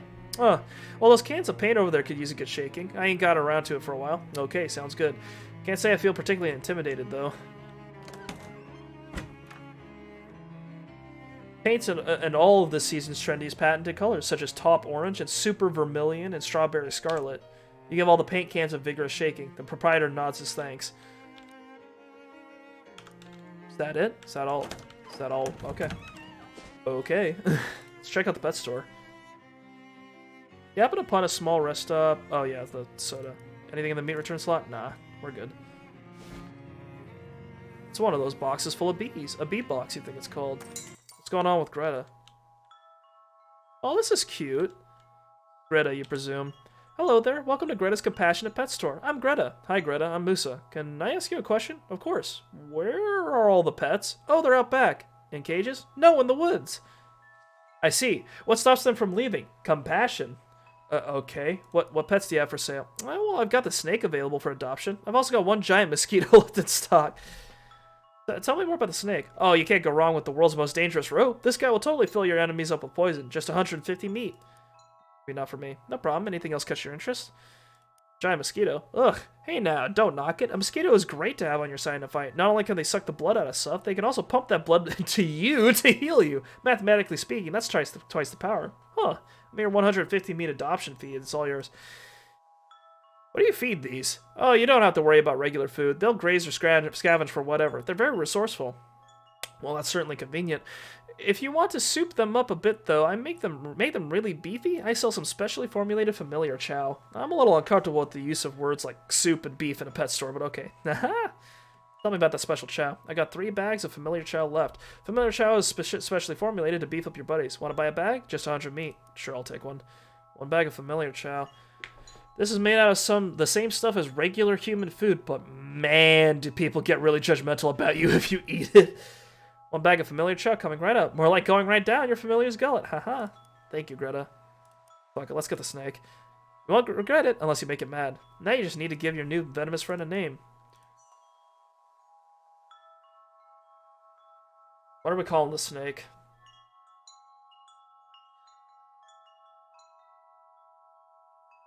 You call him Gas. Gas Snake. Dude, that's the dog chicken. That's the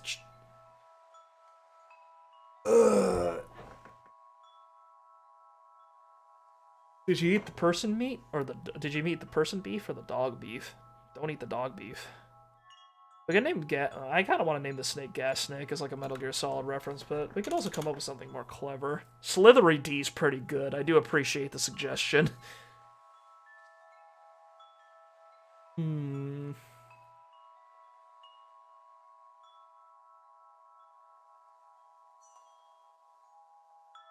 We also do an old classic and call him Serpent. What do you guys think?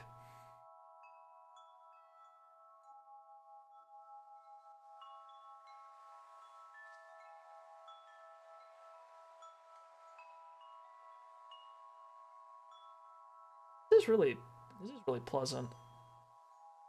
Yeah, I'll go with Serpent. Serpent? I love it. There you go. Out of all the snakes you own, this is the only one. Thanks, Greta. No problem. Anything else catch your interest? I think I have all the pets I need. I think I'm gonna stick with the snake. I think I'm gonna stick with the snake because I was a snake oiler when I played West of Loathing, and I do really like the idea of having the snake again.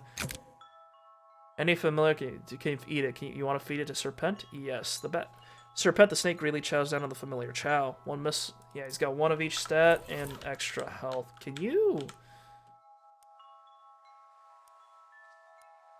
we like?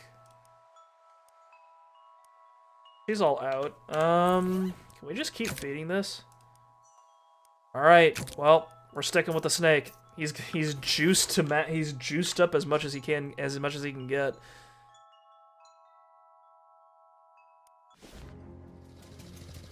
All right, did we sufficiently shake up the store?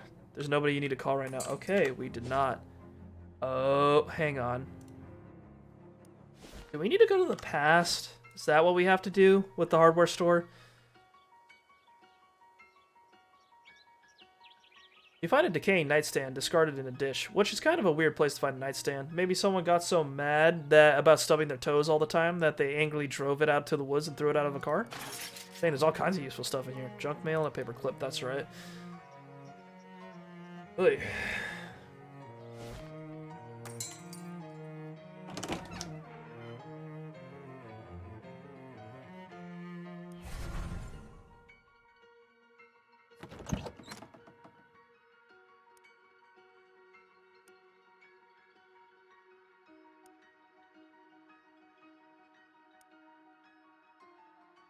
Wait, what? Renting outhouses. Wait, why would we rent out an outhouse? What is that for? God, how do we shake up the hardware store?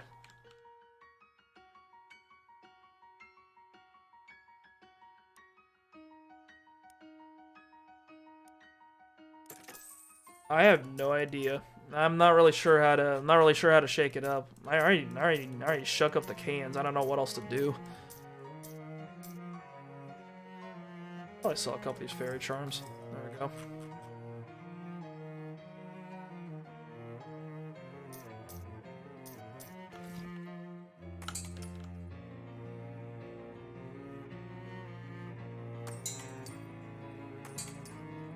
Whatever, I guess that's not happening right now. We dare. Let's go back to SIT, see if we can, I don't know.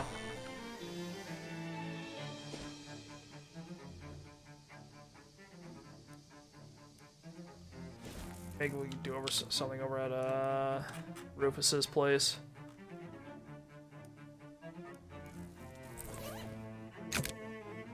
Chug that coffee. Hang on. Food? Get that fairy cake for the extra magic damage. We've taken a potion already, which is a coffee. Okay. Hang on. So we went down into the sewers and we did what? We did get one thing of fish eggs. Oh hey, there's water here and you have a fishing rod. Surely these things can be used together. What the hell am I gonna fish up? Handful of dirty water. Nasty goo. And a frustulent gulch. Hell yeah.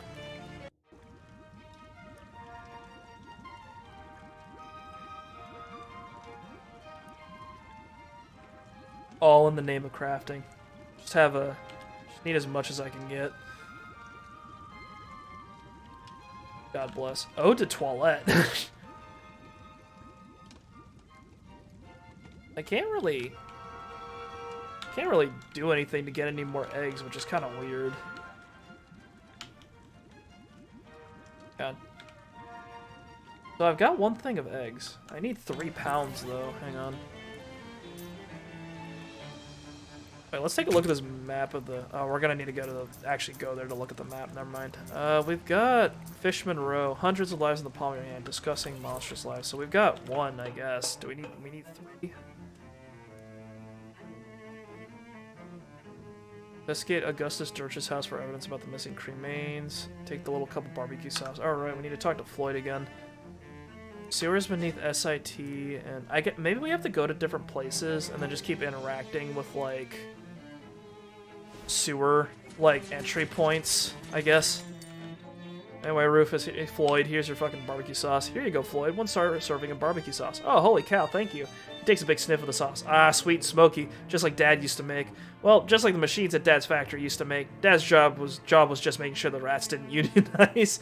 Well, enjoy. I sure will. Thanks for your help.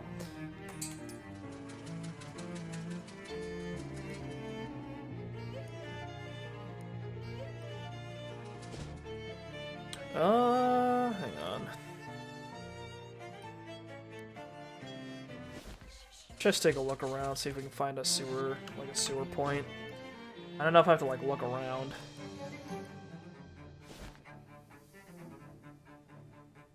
But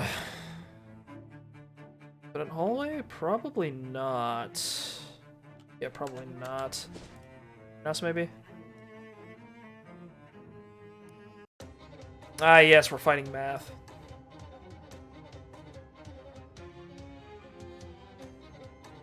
Alright, we'll cap the knee of this prime mover. Oh, there it goes. Beating math into submission. Look, that thing's dead.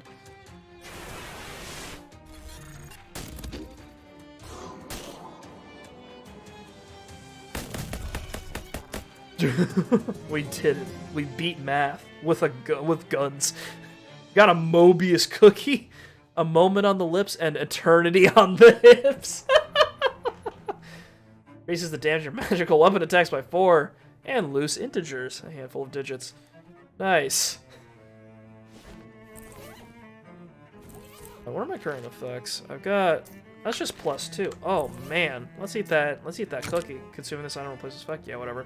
You start eating one side of the cookie and end up finishing the entire thing in half the time you expected. Sweet infinity. The seemingly endless cookie you ate is supplying your brain with a seemingly endless supply of energy. Wow.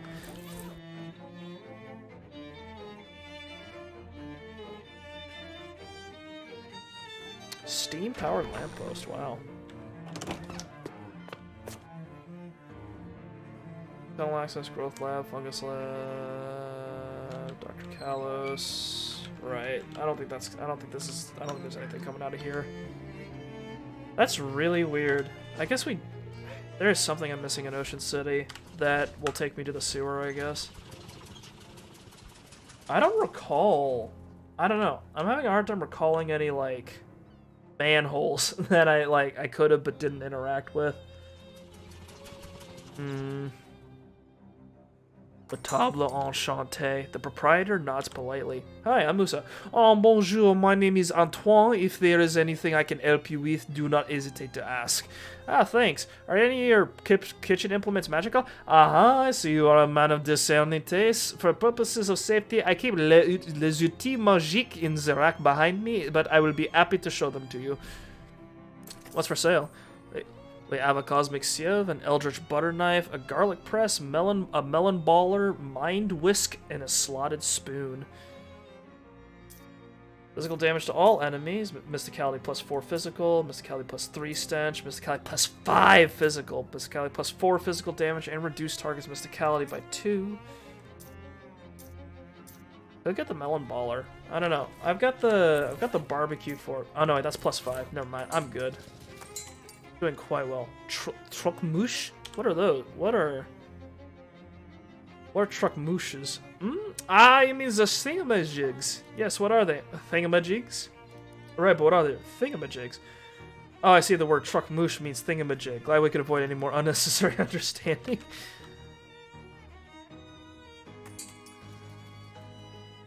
That's still condemned. There's sewer access down here. Had a trap door that takes us down here. Is this it? Oh, there we go. You step through the hole in the wall and down a short tunnel and emerge in front of a whole crowd of yelling fishmen. This almost sends you into a panic until you realize they aren't yelling at you. They're yelling at 2 fishmen pummeling each other in a boxing ring. Looks like you've discovered a literally underground fighting league. Okay. Wow. The first rule is glub, glub, glub. The second rule is also glub, glub, glub. Wow, they're really going at it. This guy almost looks human, apart from the gill flaps and the big fishy lips. He's either commentating on the boxing match or practicing to be a world-class gargler. Huh, we don't get many of you humans down here. You're here to better to fight.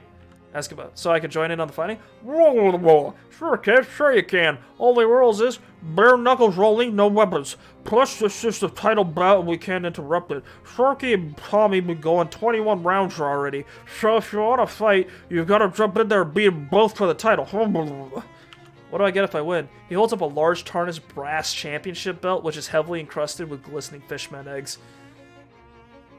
Okay. Wait, what about betting? How does betting work? It ain't complex. You place your bet on the next round, and if the fighter wins it, I play. So if you're a human, I assume you're betting meat. I can cover that with reasonable amounts. It's round by round, not the whole match. No, I got no idea how long this fight's gonna go. Could be days. 25 meat. Hey, we got a high roller here. Who you betting on, Jack? The Sharky or Tommy Lachran? I like Lachran. 22, and I lost 22. I mean, oh well. Alright, I guess I'm taking my weapons off. Can I fight? Oh, hell yeah, let's do this. Could be days. There truly are no rules here. Who knows? Oh, okay, let me at him. Oh, okay, kid, your funeral. What's your name? Musa Bacula. Ladies and...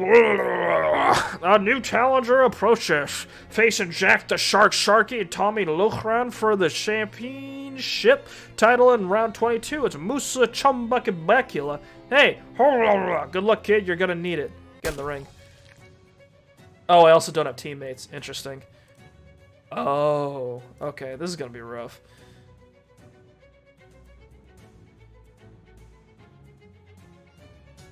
Okay, what are we gonna do here? So, these guys are both gonna punch me, and they both do muscle damage. We'll slap on some metal. Nice.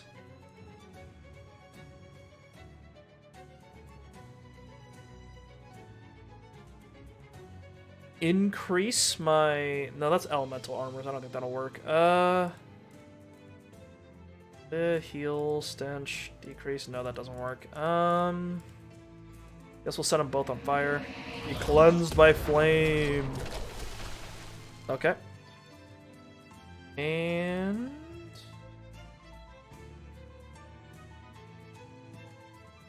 we'll blast this guy with some cheese. Best we can.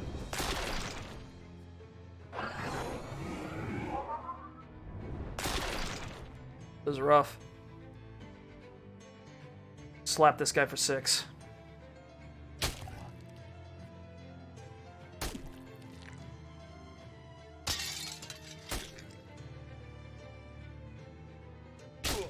Ouch. Okay, this guy, we're gonna throw a can at this guy.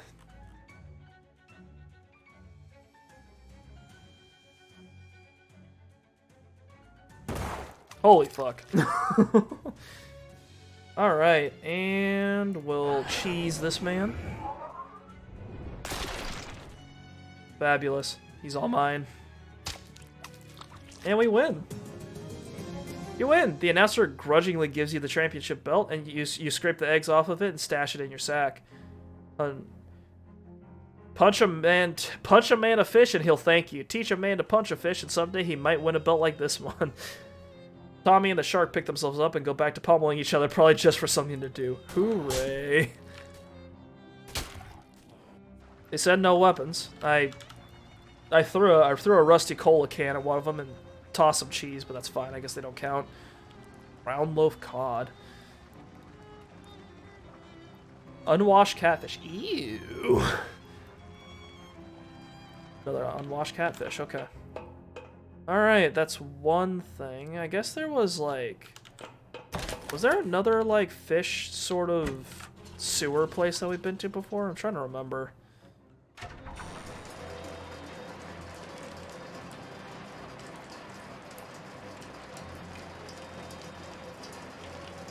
Place is still kind of fucked, I guess.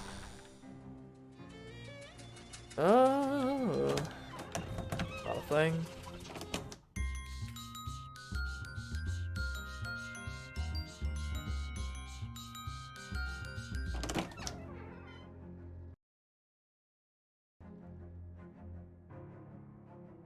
Yeah, no sewer access in here. Gutter's no good for me. I don't think there was anything we found in any of these places. Oh, this must be Bertram. Hi, are you Bertram? I'm Musa, a friend of Charles. Well, heck, call me Bert. Pleased as punch to meet you, Musa. Any friend of Charles is a friend of mine. In fact, I'll give you the friend discount. Wow, really? Sure. Just assume that all my prices would be 10% higher if we weren't friends. Great. What's for sale?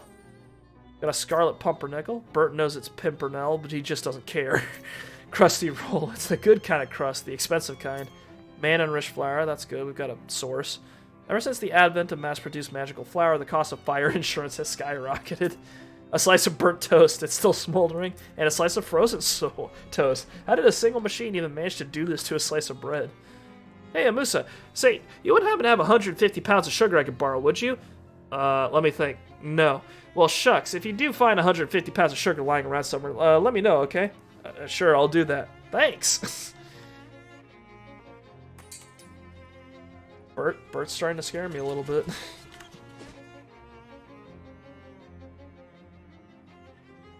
I'm still not going for the slacks, man. I'm trying to remember if we went to the basement of anywhere else. We did go to... What was it? We did go to Zimmer's house. We went in the basement there, but I don't think we, like... I don't think we found... I'm not sure if we found, like, a sewer access point down there. I think it was just some fucked up stuff. Oh, door's locked. We can't even go there anymore. There's a tentacle house...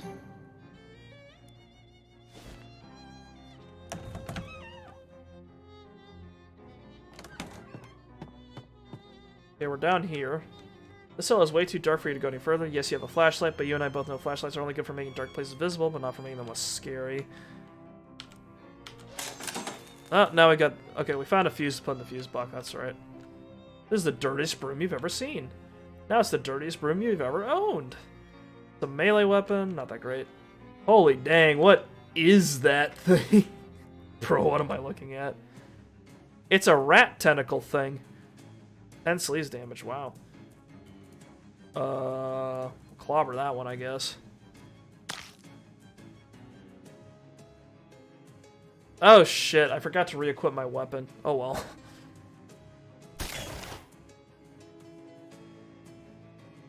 These things have... No, they don't.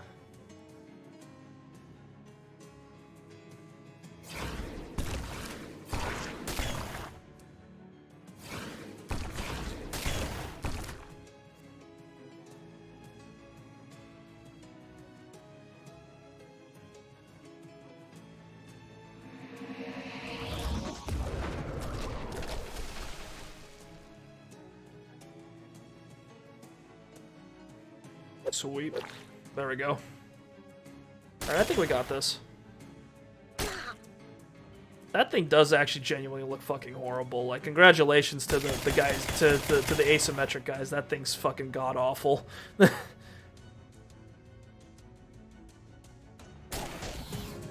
Alright. I don't know how we managed to kill a rat with stench, but I guess I'm just that good. You won. Those tentacles have wriggled their last waggle, and the giant mutant rat probably in a better place now. Excellent. Ah, here's the problem. There's a hole in this bag of tentacle seeds. Some of them must have fallen on the old dirt floor and sprouted. Clean them up. I've got 11 of the fucking things now.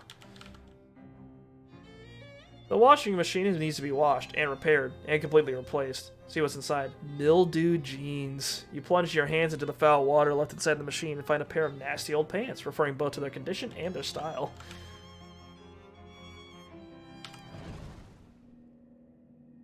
Oh. Interesting. A piece of eye. Take it back. Oh, neat. Okay, this is weird. You know, I do main Vel'Koz. I do main Vel'Koz in League of Legends, so this looks about right. This isn't too crazy for me. What's this? I am incomplete. I must complete I. Noted. We're in the space ocean. This is like a freakishly real looking eyeball given like this thing's normal style. Nice. We've completed. Is that a floating pair of pants? A throbbing ring of negative energy around a pair of dark shorts. You should ask Jessica about this the next time you see her. What?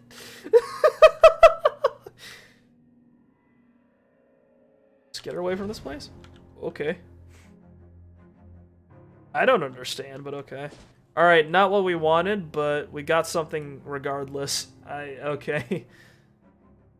It's an Ocean City back alley. In an Ocean City back alley, you find some strange graffiti. An unsolved long division problem. Solve it. Move along. There's Dirch's house.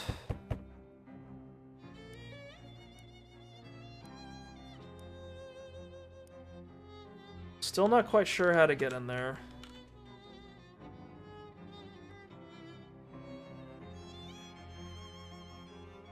I need to ask someone about Dirch. I'm not sure what the deal is with him.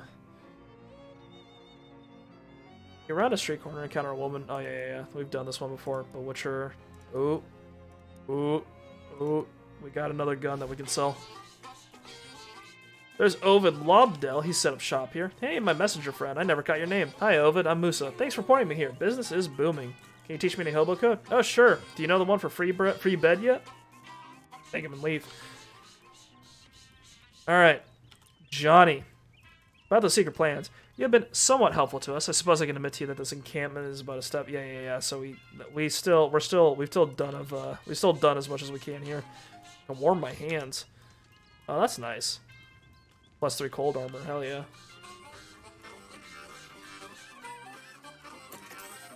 This guy selling a gun.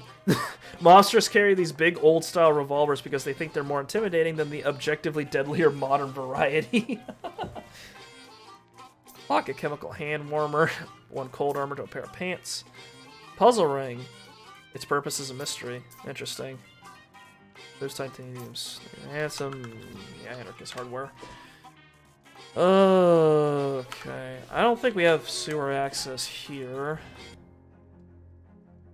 Oh. As the two of you are walking down the street, Molly suddenly stops and gestures at a nearby gun shop. Oh, hey, I know this bulldogger. Hang on a second. You want to go shopping? Nah, I just want to get my typewriter a quick tune-up. The sign on it's kind of hinky. Got yourself a piece of cake? I'll be right back. You don't see any cake around here, disappointingly, but Molly returns presently with a freshly polished Tommy gun and a cheerful grin. Molly's moxie increases by 1. Now we're hitting on all 6s. Come on, Buck, let's get a wiggle on.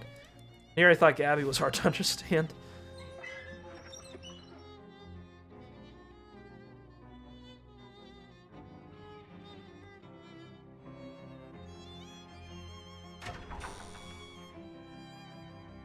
Would a park get? Yeah, a park would have sewer access, wouldn't it?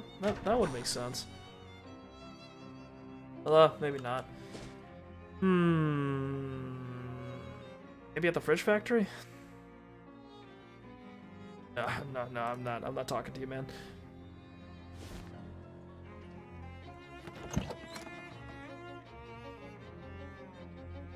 Rolls, there's the schmaltz that died, and there's nothing special here. Okay. I doubt it's at the boardwalk. I've wrung some grease out of a hot dog. Ooh. Oh, there's a shadow pocket here. You stick your hand into the hole, grab the first thing your fingers brush against, and yank it back out. A shadow bomb, an orb of nothing with a short length of fuse attached. Okay. I guess you can just make a bomb out of anything as long as you put a fuse on it.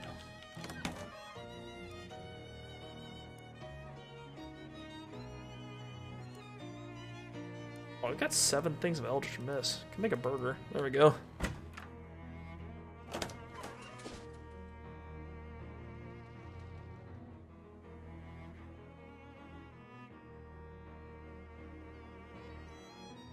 Oh, shadow imps. Okay. Oh dear.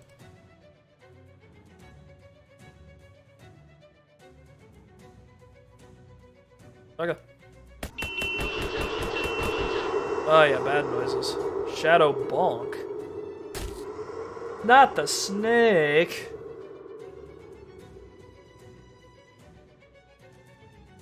Okay, the demon is now poisoned. Yes, that's a good sound. Alright, guys, it's time. You know, I don't understand these things, but you don't have to understand something in order to be able to destroy it. Get the fuck out of here. Outstanding.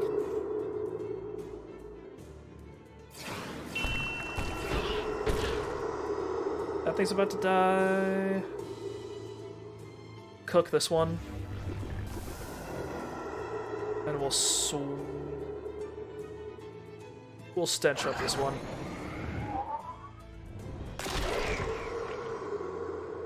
Good thing I had just an atomic bomb sitting in my pocket. That was very useful. I just felt like using it. I probably didn't need to. Where's that barbecue fork? There we go. Hefty boy. There we go. Alright, there's gotta be a fucking something I was missing.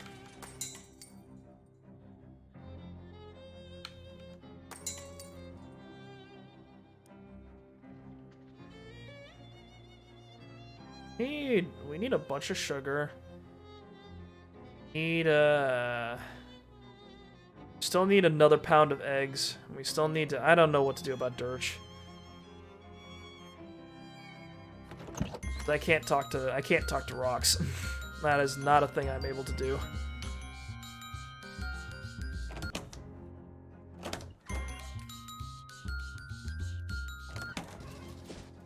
Wonder where that last sewer point is. I don't think it's here anymore.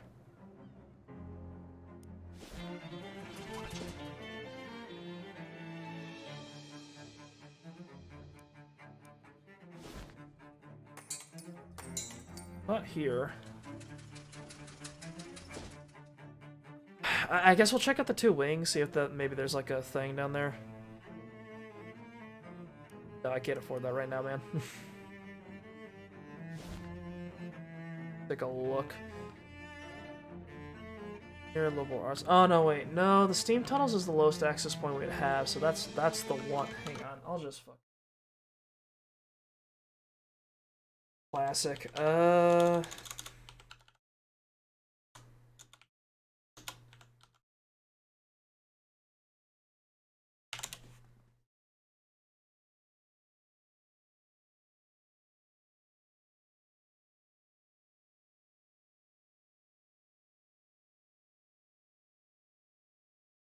Okay, there's more than there's more than 3 apparently, so there's a bunch of places I could find them. It's not finite, but I guess I'll talk to Rufus real quick, see if maybe he can offer us a hint.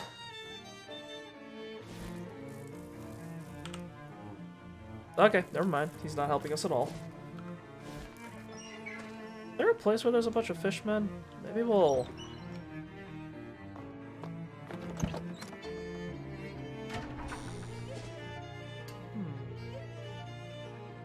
Where else did we find fishmen? I'm trying to remember. Because the newspaper shop was the first place where I remember it was like mandatory to deal with them, and then we found the other one in under SIT.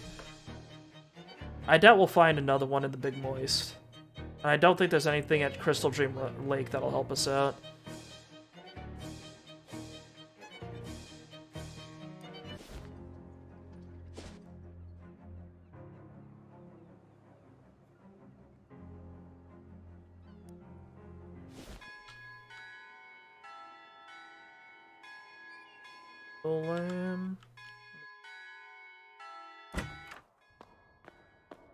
Oh, there is! Oh, there is! Down we go. There's a shadow pocket. We got some shadow beer. Darker than the darkest stout and more portentous than the portentousest porter. Oh, it's like a bar. The plan of this pot looks very greasy. Got some sorted grease. Bartender nods politely. Blah, blah, blah, blah. Buy a slug of whatever he's got. Fishman concoction. Muscle and AP by 1. Ooh. Rinsed out tin can containing 3 fingers of liquid derived from stuff that grows in sewers. Which sounds gross, but how bad could it really be, right? Our current perk is just, or like our current effect is just +1, right? So let's drink that. You force yourself to choke down the vile liquid. You gain an effect, confused and angry. You're really angry at whoever forced you to drink that stuff, and the next time you find a mirror, you're going to give them what for. Grr. This game seems to consist of throwing a handful of pebbles and rusty nails on the table. It's both very simple and very vague. Watch for a while. The player next to you puts some fishmen eggs on the table. The croupier picks up the pebbles and nails and hands them to the player, who shakes them up and scatters them across the table. The croupier looks at the nails and pebbles and shakes his head.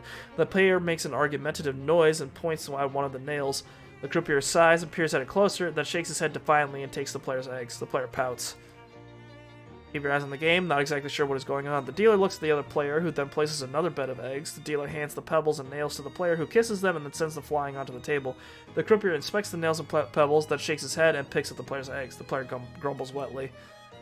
Keep your eyes on the game. Gambler sets some eggs down and looks at the dealer. Croupier passes the assorted objects to the gambler, who considers them for a moment and then flings them onto the table. This seems to be a game of tomfunkery. Yeah. The croupier nods to the player, who picks up one of the nails and carefully drops it again. The croupier shakes his head, and then the player takes back his eggs with a small grumble. Oh, this is a lot. This just keeps going. Place a bed of meat, I guess. You put some meat on the table. The croupier blinks at it but doesn't object. He picks up the nails and pebbles and hands them to you. You shake them up and drop them on the table. They bounce and roll a little but quickly come to rest. The croupier looks at them and nods at you. You carefully consider the arrangement of pebbles and nails and choose a nail to retoss. Then when the nail comes to rest, the croupier looks impressed. He adds a pile of fishmen eggs to your meat and pushes them towards you. You won, apparently. Outstanding. All right, let's get back to Rufus. I've had enough fishery for one lifetime. You wind up in a spooky, dark hallway in one of SIT's lecture buildings. There's not anything sinister about it, but it's just dark and spooky because a couple of lights have burned out and nobody's been around to change the bulbs yet. Probably because it's kind of dark and spooky in here. Oh wait, it just got a little sinister actually, because a weird pale bald guy with a goatee is skulked out of the shadows and is waggling his fingers at you. Look, we are an absolute gambling legend. Hell yeah, it's the hat. It's giving me luck. Look into my eyes. You're growing sleepy. Hey, are you trying to hypnotize me? Yes. Hypnotize him back. That's my trick. Or, assuming I've previously gotten one of the random encounters where the solution involves hypnotizing someone, which isn't guaranteed, but that's potentially my trick. Pfft, you don't own it. You hypnotize him into punching himself in the face a bunch of times. This is trickier than it sounds, because your natural inclination is to be like, stop hitting yourself, stop hitting yourself. But if you say that, he'll interpret it as a command and actually will stop hitting himself. Done. Incredible. You can't out-mystic me. Got your eggs, Rufus. Oh, great. Let me just process these. And oh, whoops, I misplaced the decimal. I only need 0.3 pounds. God fucking damn it, Rufus. I only need 0.3 pounds of eggs. Well, now we've got plenty of this goop. You can keep the extra eggs. Hooray. Here, let me write down where to find the fish mother's nest. River Bridge. And you'll also need this, a municipal contraption. This odd-shaped tool has City of Porcum stamped on it, leading you to wonder exactly why Rufus had it. And now we just slather you with this foul-smelling jelly. Come back and see me if you need it reapplied. You gain an effect, Rufus's fish goo. You've been covered in some goo that Rufus assures you is necessary. A special rag. You suspect that this is just an ordinary rag, but you don't want to hurt Rufus's feelings by asking. Cleans off the goo Rufus covered you with. Okay. To the bridge.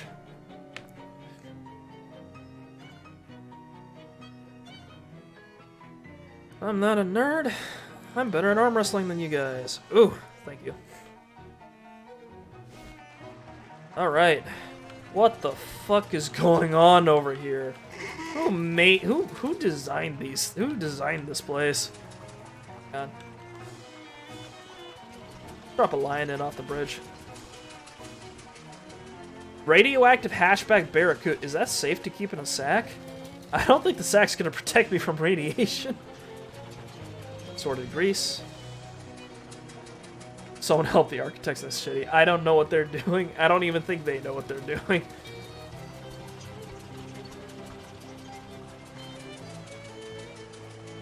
There's a fishing rod leaning against the railing. Maybe it was left here because something is wrong with it. You got a cursed fishing rod. There's definitely something wrong with it. It's a ladder blocked by some complicated municipal contraption. What does the description for this say? The eldritch runes etched in this fishing rod's handle suggest a sinister provenance. Who was the fisherman who wielded this rod, and what did they use it to catch? Muscle +3. You wrench the box open, destroying the tool in the process. Climb down. Adopt a bank. This section of bank is kept clean and safe by the fine folks at the SIT Chemicals Department. Hobo code. This piling has some hobo code written on it. The code reads, I'm hiding behind the next piling to the left. Come say hello. Ooh, sounds like it's time to make a new friend. You look behind the bridge pile and find a hobo sitting there with a fishing pole. He wasn't even particularly hiding. Weird that you didn't see him before. Well, hi there. You must have seen my note on the other piling. My name's Walter. I am Musa. Are you living under this bridge? For the moment, I'll probably move on soon because SIT students keep throwing weird rocks down here, but it's protected from the rain and the fishing is good, so it's a pretty nice stop to camp for a while. What about the fishmen? Those fellows with the glowing eyes? They were a bit leery of me at first, but I guess they decided I was harmless. Maybe all the raw fish I've been handling rubbed off on me. Makes sense, I guess. You know any hobo code you can teach me? Mostly fishing-related ones, but sure. Everyone should know the industrial chemicals dumping spot site in particular. Oh yeah, I bet you get real weird fish here. Got one with 2 butts once. Do you mean tails? Nope. That's about something else. If you're thinking of moving anyway, there's a hobo camp on the outskirts of Ocean City. They could probably use someone with your fishing acumen. I just use regular tackle, but that sounds still like a pretty good deal. I'll head out there directly. Heads off with a wave. Hell yeah. It's a nasty mud hole. Is a cloaca covered in mud worse than a regular cloaca? Well, there's one way to find out. There's some boots here. Hang on. An old pair of rubber boots has been discarded by this piling. You take them from the bridge's pile and add them to your own. Rubber boots. Rubber boots with butt rubber soles and extremely inconvenient rubber laces. Adds a bounce to your step. Yeah, I can work with this. Upsy daisy. Ew!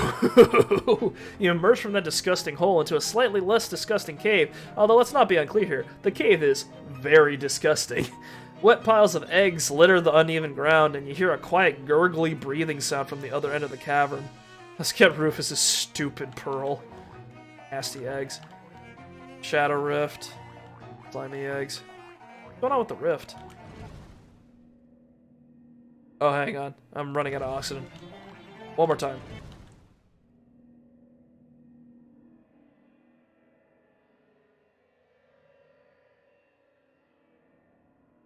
Huh, I guess I don't need to breathe in here. Okay. Okay, the oxygen thing scared me, and then it just said, I guess I don't need to breathe. Okay. A throbbing ring of negative energy around a chalice-shaped object. It might be a chalice. You should ask Jessica about this next time you see her. Okay. Given that you don't even know which side of the universe you're on, a map is not going to do you a ton of good here. Good point.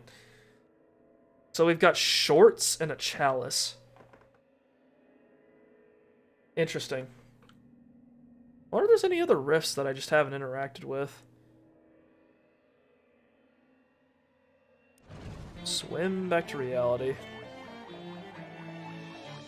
Well, this is almost definitely the fish mother. You hear a smooth, melodious voice speaking directly in your mind. You are a cunning and wily human to have bypassed the defenses of this place.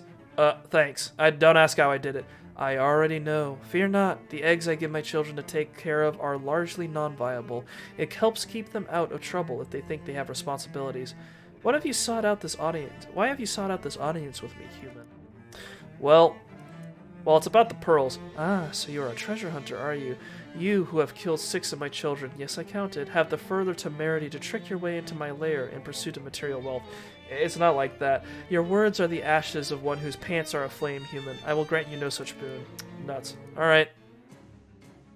I'm getting it one way or another. Route slapper, head chomper, oyster chucker, the fish mother. Hot damn, 19 damage. Okay.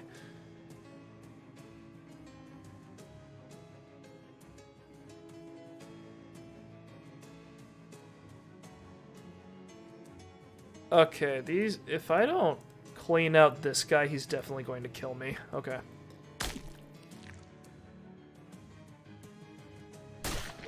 Ouch.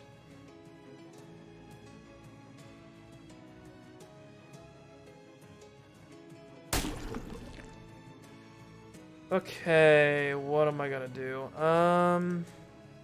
He does a lot of fucking damage, holy shit. Okay,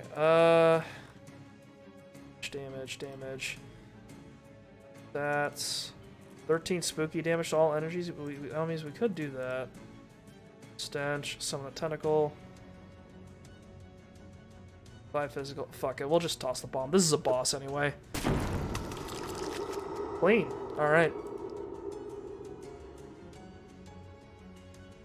Set her on fire.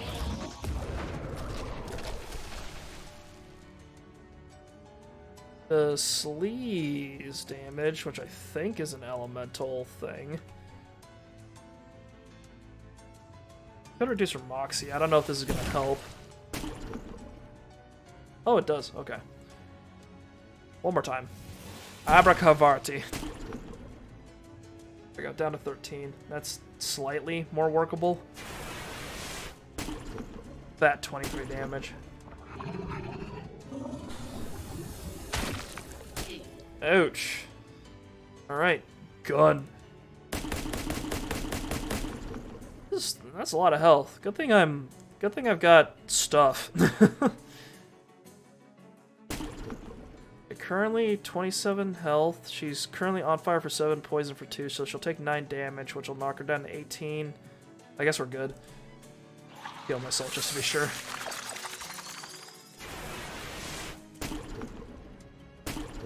There we go. We win. You won. Hopefully that won't set off a protracted human-fish-man war or anything. Got the pearl. This pearl isn't even shiny. Excellent.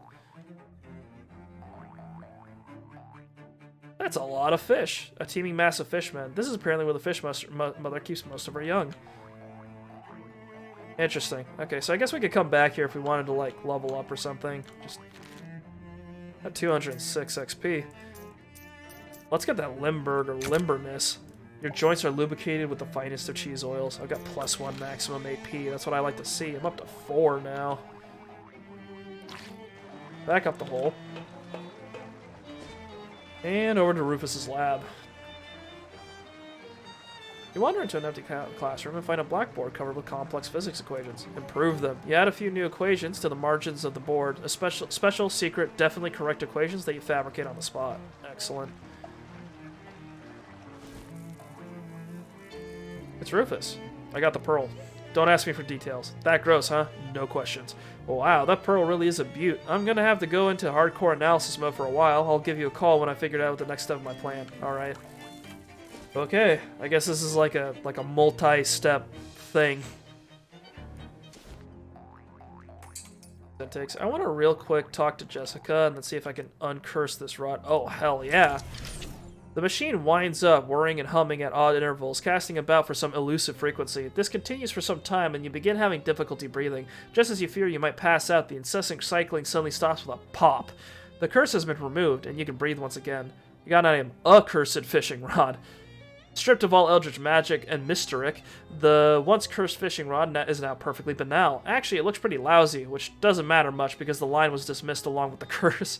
The fishing rod's curse now swims in the very depths of the machine, daring any astral fisherman about to come down to get it. Go fishing. Chooses me, chooses me. Is this the night he live a new life above the sea? Choose me, me. I'm a hook man. And I'm slow. This the fish? Could this be the one? Will you choose this one tonight? I make mischief, I'm a wretched soul. Chaos is Fisher Stick's only goal. Well, almost only, see I'm very lonely, and to you I won't lie, tonight I'd like to die by your hook and then be cooked. Not this one. Nobody knows a trout is sweet as saucy Mr. Calvin meat. I'd like to kiss the other trout on the tails or thereabouts, but I'll tell you my most base desire, to be fished and thrown into a fire. Show those fish who's the best at making a hook. Nobody sees and nobody woos, poor old invisible glub glub for Lou. But you can make this looser a winner, but you'll rebirth me upstairs as somebody's dinner. Is there some trick here I don't know about? Let's go with Calvin. I liked his rhyme the most. Your mind tingles, and the fishing rod's curse has caught another fish today, and you get the feeling the more fish you help him catch, the happier he'll be. Wait, who's he? You just know deep in your gut that this curse is a man, not in the way that sailors talk about their ships using female pronouns. This is a male curse. This curse is a man. Weird. I can just do this again? God. There's Calvin, I got him. I get the other one.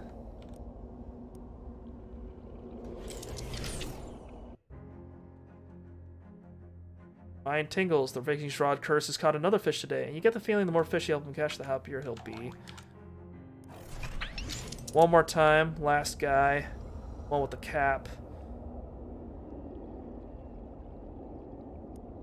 That's Woo. Globifier Lou. Is that everything? Fishing rod's curse has caught another fish today, and you get the feeling the more fish you help him catch, the happier he'll be. I have no idea what the trick is there. We've got a Rufus. You dial the number. The number you've dialed is not in service. Please hang up at Rufus. Oh, it's you, Musa. Sorry about the subterfuge. I had to tap into the university line to get a phone down here, and that isn't, strictly speaking, legal. Anyway, I think I found out the next step in building my quantum telecommunications device. Can you come to my lab as soon as possible? Okay, see you there. Jessica looks pretty busy, but then she always does. Found a weird little hole in space. A what? Like a sort of shadow pocket kind of thing? Huh. You didn't put your hand in it or anything, did you? Yeah, there's a hot dog inside. Did you eat it? No, don't answer that. Look, I'm going to suggest that you don't do that again. Okay. You're going to, though, aren't you? I guess we'll find out. Jessica opens a desk drawer and pokes around inside it. Charles did something to a pair of pliers, de-ionized them or something I didn't catch. Ah, here they are. Shadow closing pliers. This is a pair of pliers made out of some weird shiny metal. Jessica assures you that the jaws come together at a special angle or something. If you see any more of those things, you should be able to use these pliers to pinch them closed without actually touching them with your hands. Oh, neat, thanks. The compasses used to be different? What? Different how? Like, north used to be called west or something? Oh, right. I gotta remember hearing about that. I was only about 3 years old when it happened, though. Seems really disorienting. People can get used to just about anything. Nobody complains anymore about how they stopped putting lard in chewing gum, for instance. I guess so. Let's go back to the tentacle house is now a regular house. Let's go down there and see if we can close that thing. Oh, we're finding some more orbs. Oh, this'll be easy.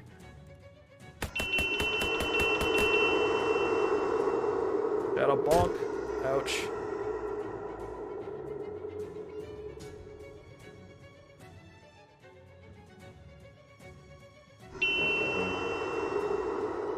And Stilton Splatter.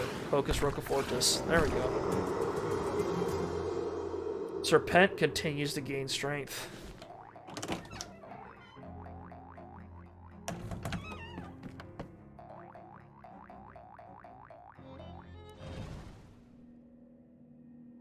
Can I pinch it closed?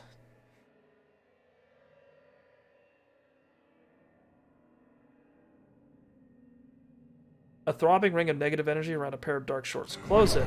With great effort, you manage to drag one side of the rift to the other with the pliers and wrench the whole thing closed. Or ply it closed, I guess. 20 XP. Okay. Is that it? Get her away. And it's gone. Okay. Bus stop, SIT. Let's go to Rufus's lab first. More shapes.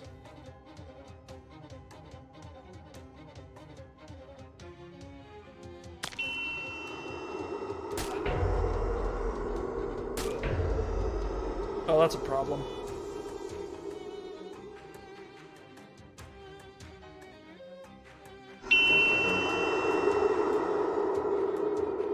Still got a bit of an issue with the way the sound works with these things, but we'll live.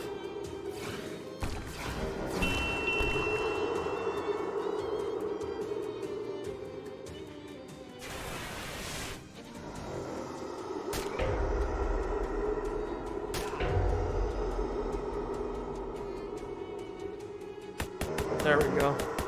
I like how we're just fighting. It feels like we're just fighting concepts now. Like half the time we're at SAT, like we're fighting math equations. It's kind of like studying for midterms. You're just like literally physically violating equations. Oh, I got my final. I'm fighting formulas in my dreams. Oh god. They won't leave me alone. Hello again. What should I do with these extra fishmen eggs? Well, I can cook them for you. A pinch of lye and some muriatic acid, and they're totally edible. I don't want to know how you know that. He whips the glistening eggs together with some chemicals and fries them up over a Bunsen burner for you. Ever been in a lotion at low tide? Imagine frying that smell. 5 HP regen per round. That's pretty good. You can't really scramble this kind of egg, but Rufus did his best. Thanks. What's the next step? I don't have to go back in the sewers, do I? Oh no, this is much more straightforward. Well, your part will be anyway. That's what I like to hear. I need some way to broadcast the quantum signal from this fisherman pearl over as broad an area as possible. And I figure the most robust transmission network available is the commercial radio band. The nearest broadcast tower is at the Radio Shack at WGCR in the Big Moist. Okay, what do I do there? Just take this transmitter I built and plug it into their console. You don't really understand what this machine does, but Rufus asks you to hook it up to a different machine that you also don't know what it does. That will transmit a special frequency out over the radio. Then I just needed a bunch of different test readings so I can adjust the signal for latency, data loss, and so forth. All you have to do is find as many random radios as you can, tune into WGCR, and use this receiver to test the transmissions. At least 10 different radios should be enough. Let's call it 11, just in case. Rufus's receiver. You're not sure what this receives, but whatever it is, it's important to Rufus. Gotcha. Okay, so that's something to do when we get to the Big Moist. You walk past the phone booth, and, well, there's clearly something not right with this phone booth. I mean, the booth itself looks fine, but there's some kind of wriggling, twitching, shadowy mass inside it, like a horrible multi-armed monstrosity scrabbling to get free. As you're standing there watching, one of the arms manages to grab the door handle, and the shadow spills out onto the sidewalk, splitting into 5 creepy little human-shaped shadows. What is this, some kind of shadow fraternity prank? Oh dear. A lot of you guys. God damn, they do so much damage, too. I think I need to tap after tonight. Have a good rest of the stream. Yeah, I'm gonna once I close up that rift in the the fish cave. I think I'm gonna call it for tonight too, because it's getting pretty late. But yeah, thanks for sticking around, Kurt.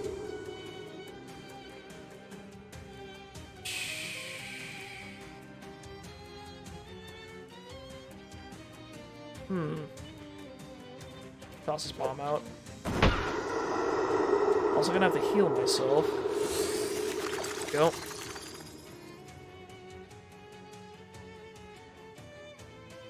Got poison for 5. Yeah, there we go. That thing's gonna die next turn. Cannot take more than 5 physical damage. Oh, but I do hot, so it's fine. There we go.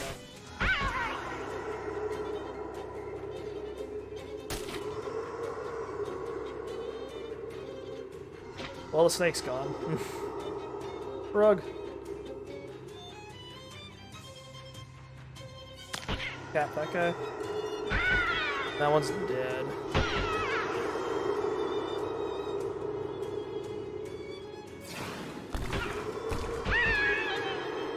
These guys are having a bad time. There we go. The homunculi are dead. Fabulous.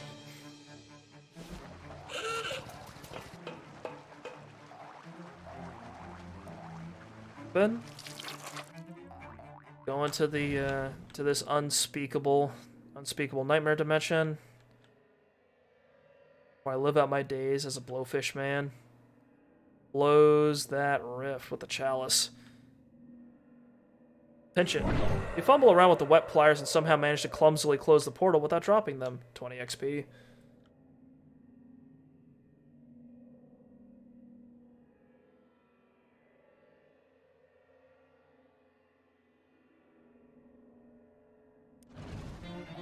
Snap back to reality.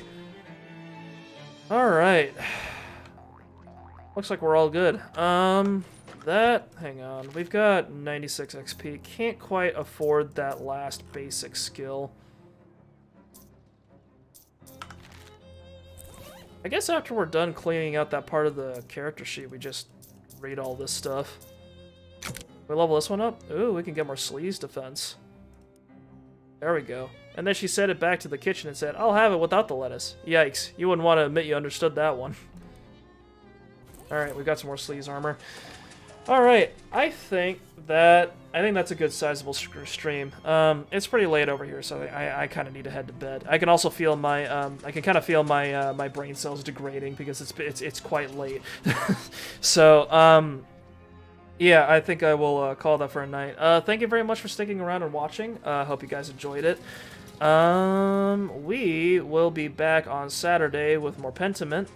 We'll be starting Act 2 properly then. And, yeah, that's about it. And next time we come back with this game, we'll move on to The Big Moist, which will be chapter, I think, 4. I'm not sure how many chapters are in this game, but I think we've got 2 more for lease, storefronts here, which implies that there are going to be 2 more opportunities to tell Charles that there's a spot to tell Charles, which business to move in. Yeah, we've got 2. So I'm thinking we've got, 5 chapters and then some kind of, finale, is my guess. So, that would put us at about, 60 to 70% through the game. So, with that said, I hope you guys can look forward to that. I will try to finish this game in the next 2 weeks, to make sure that I don't leave it undone by the time the end of the year rolls around. But yeah, hopefully I'll see some of you guys on Saturday or some other time in the future, whenever you can spare. Or whenever you feel like it, not whenever you can spare. That'd be very presumptuous of me. But, yeah. Anywho, hope you guys have a fabulous rest of your week and a fabulous weekend afterwards. Once again, thank you very much for watching, and goodbye.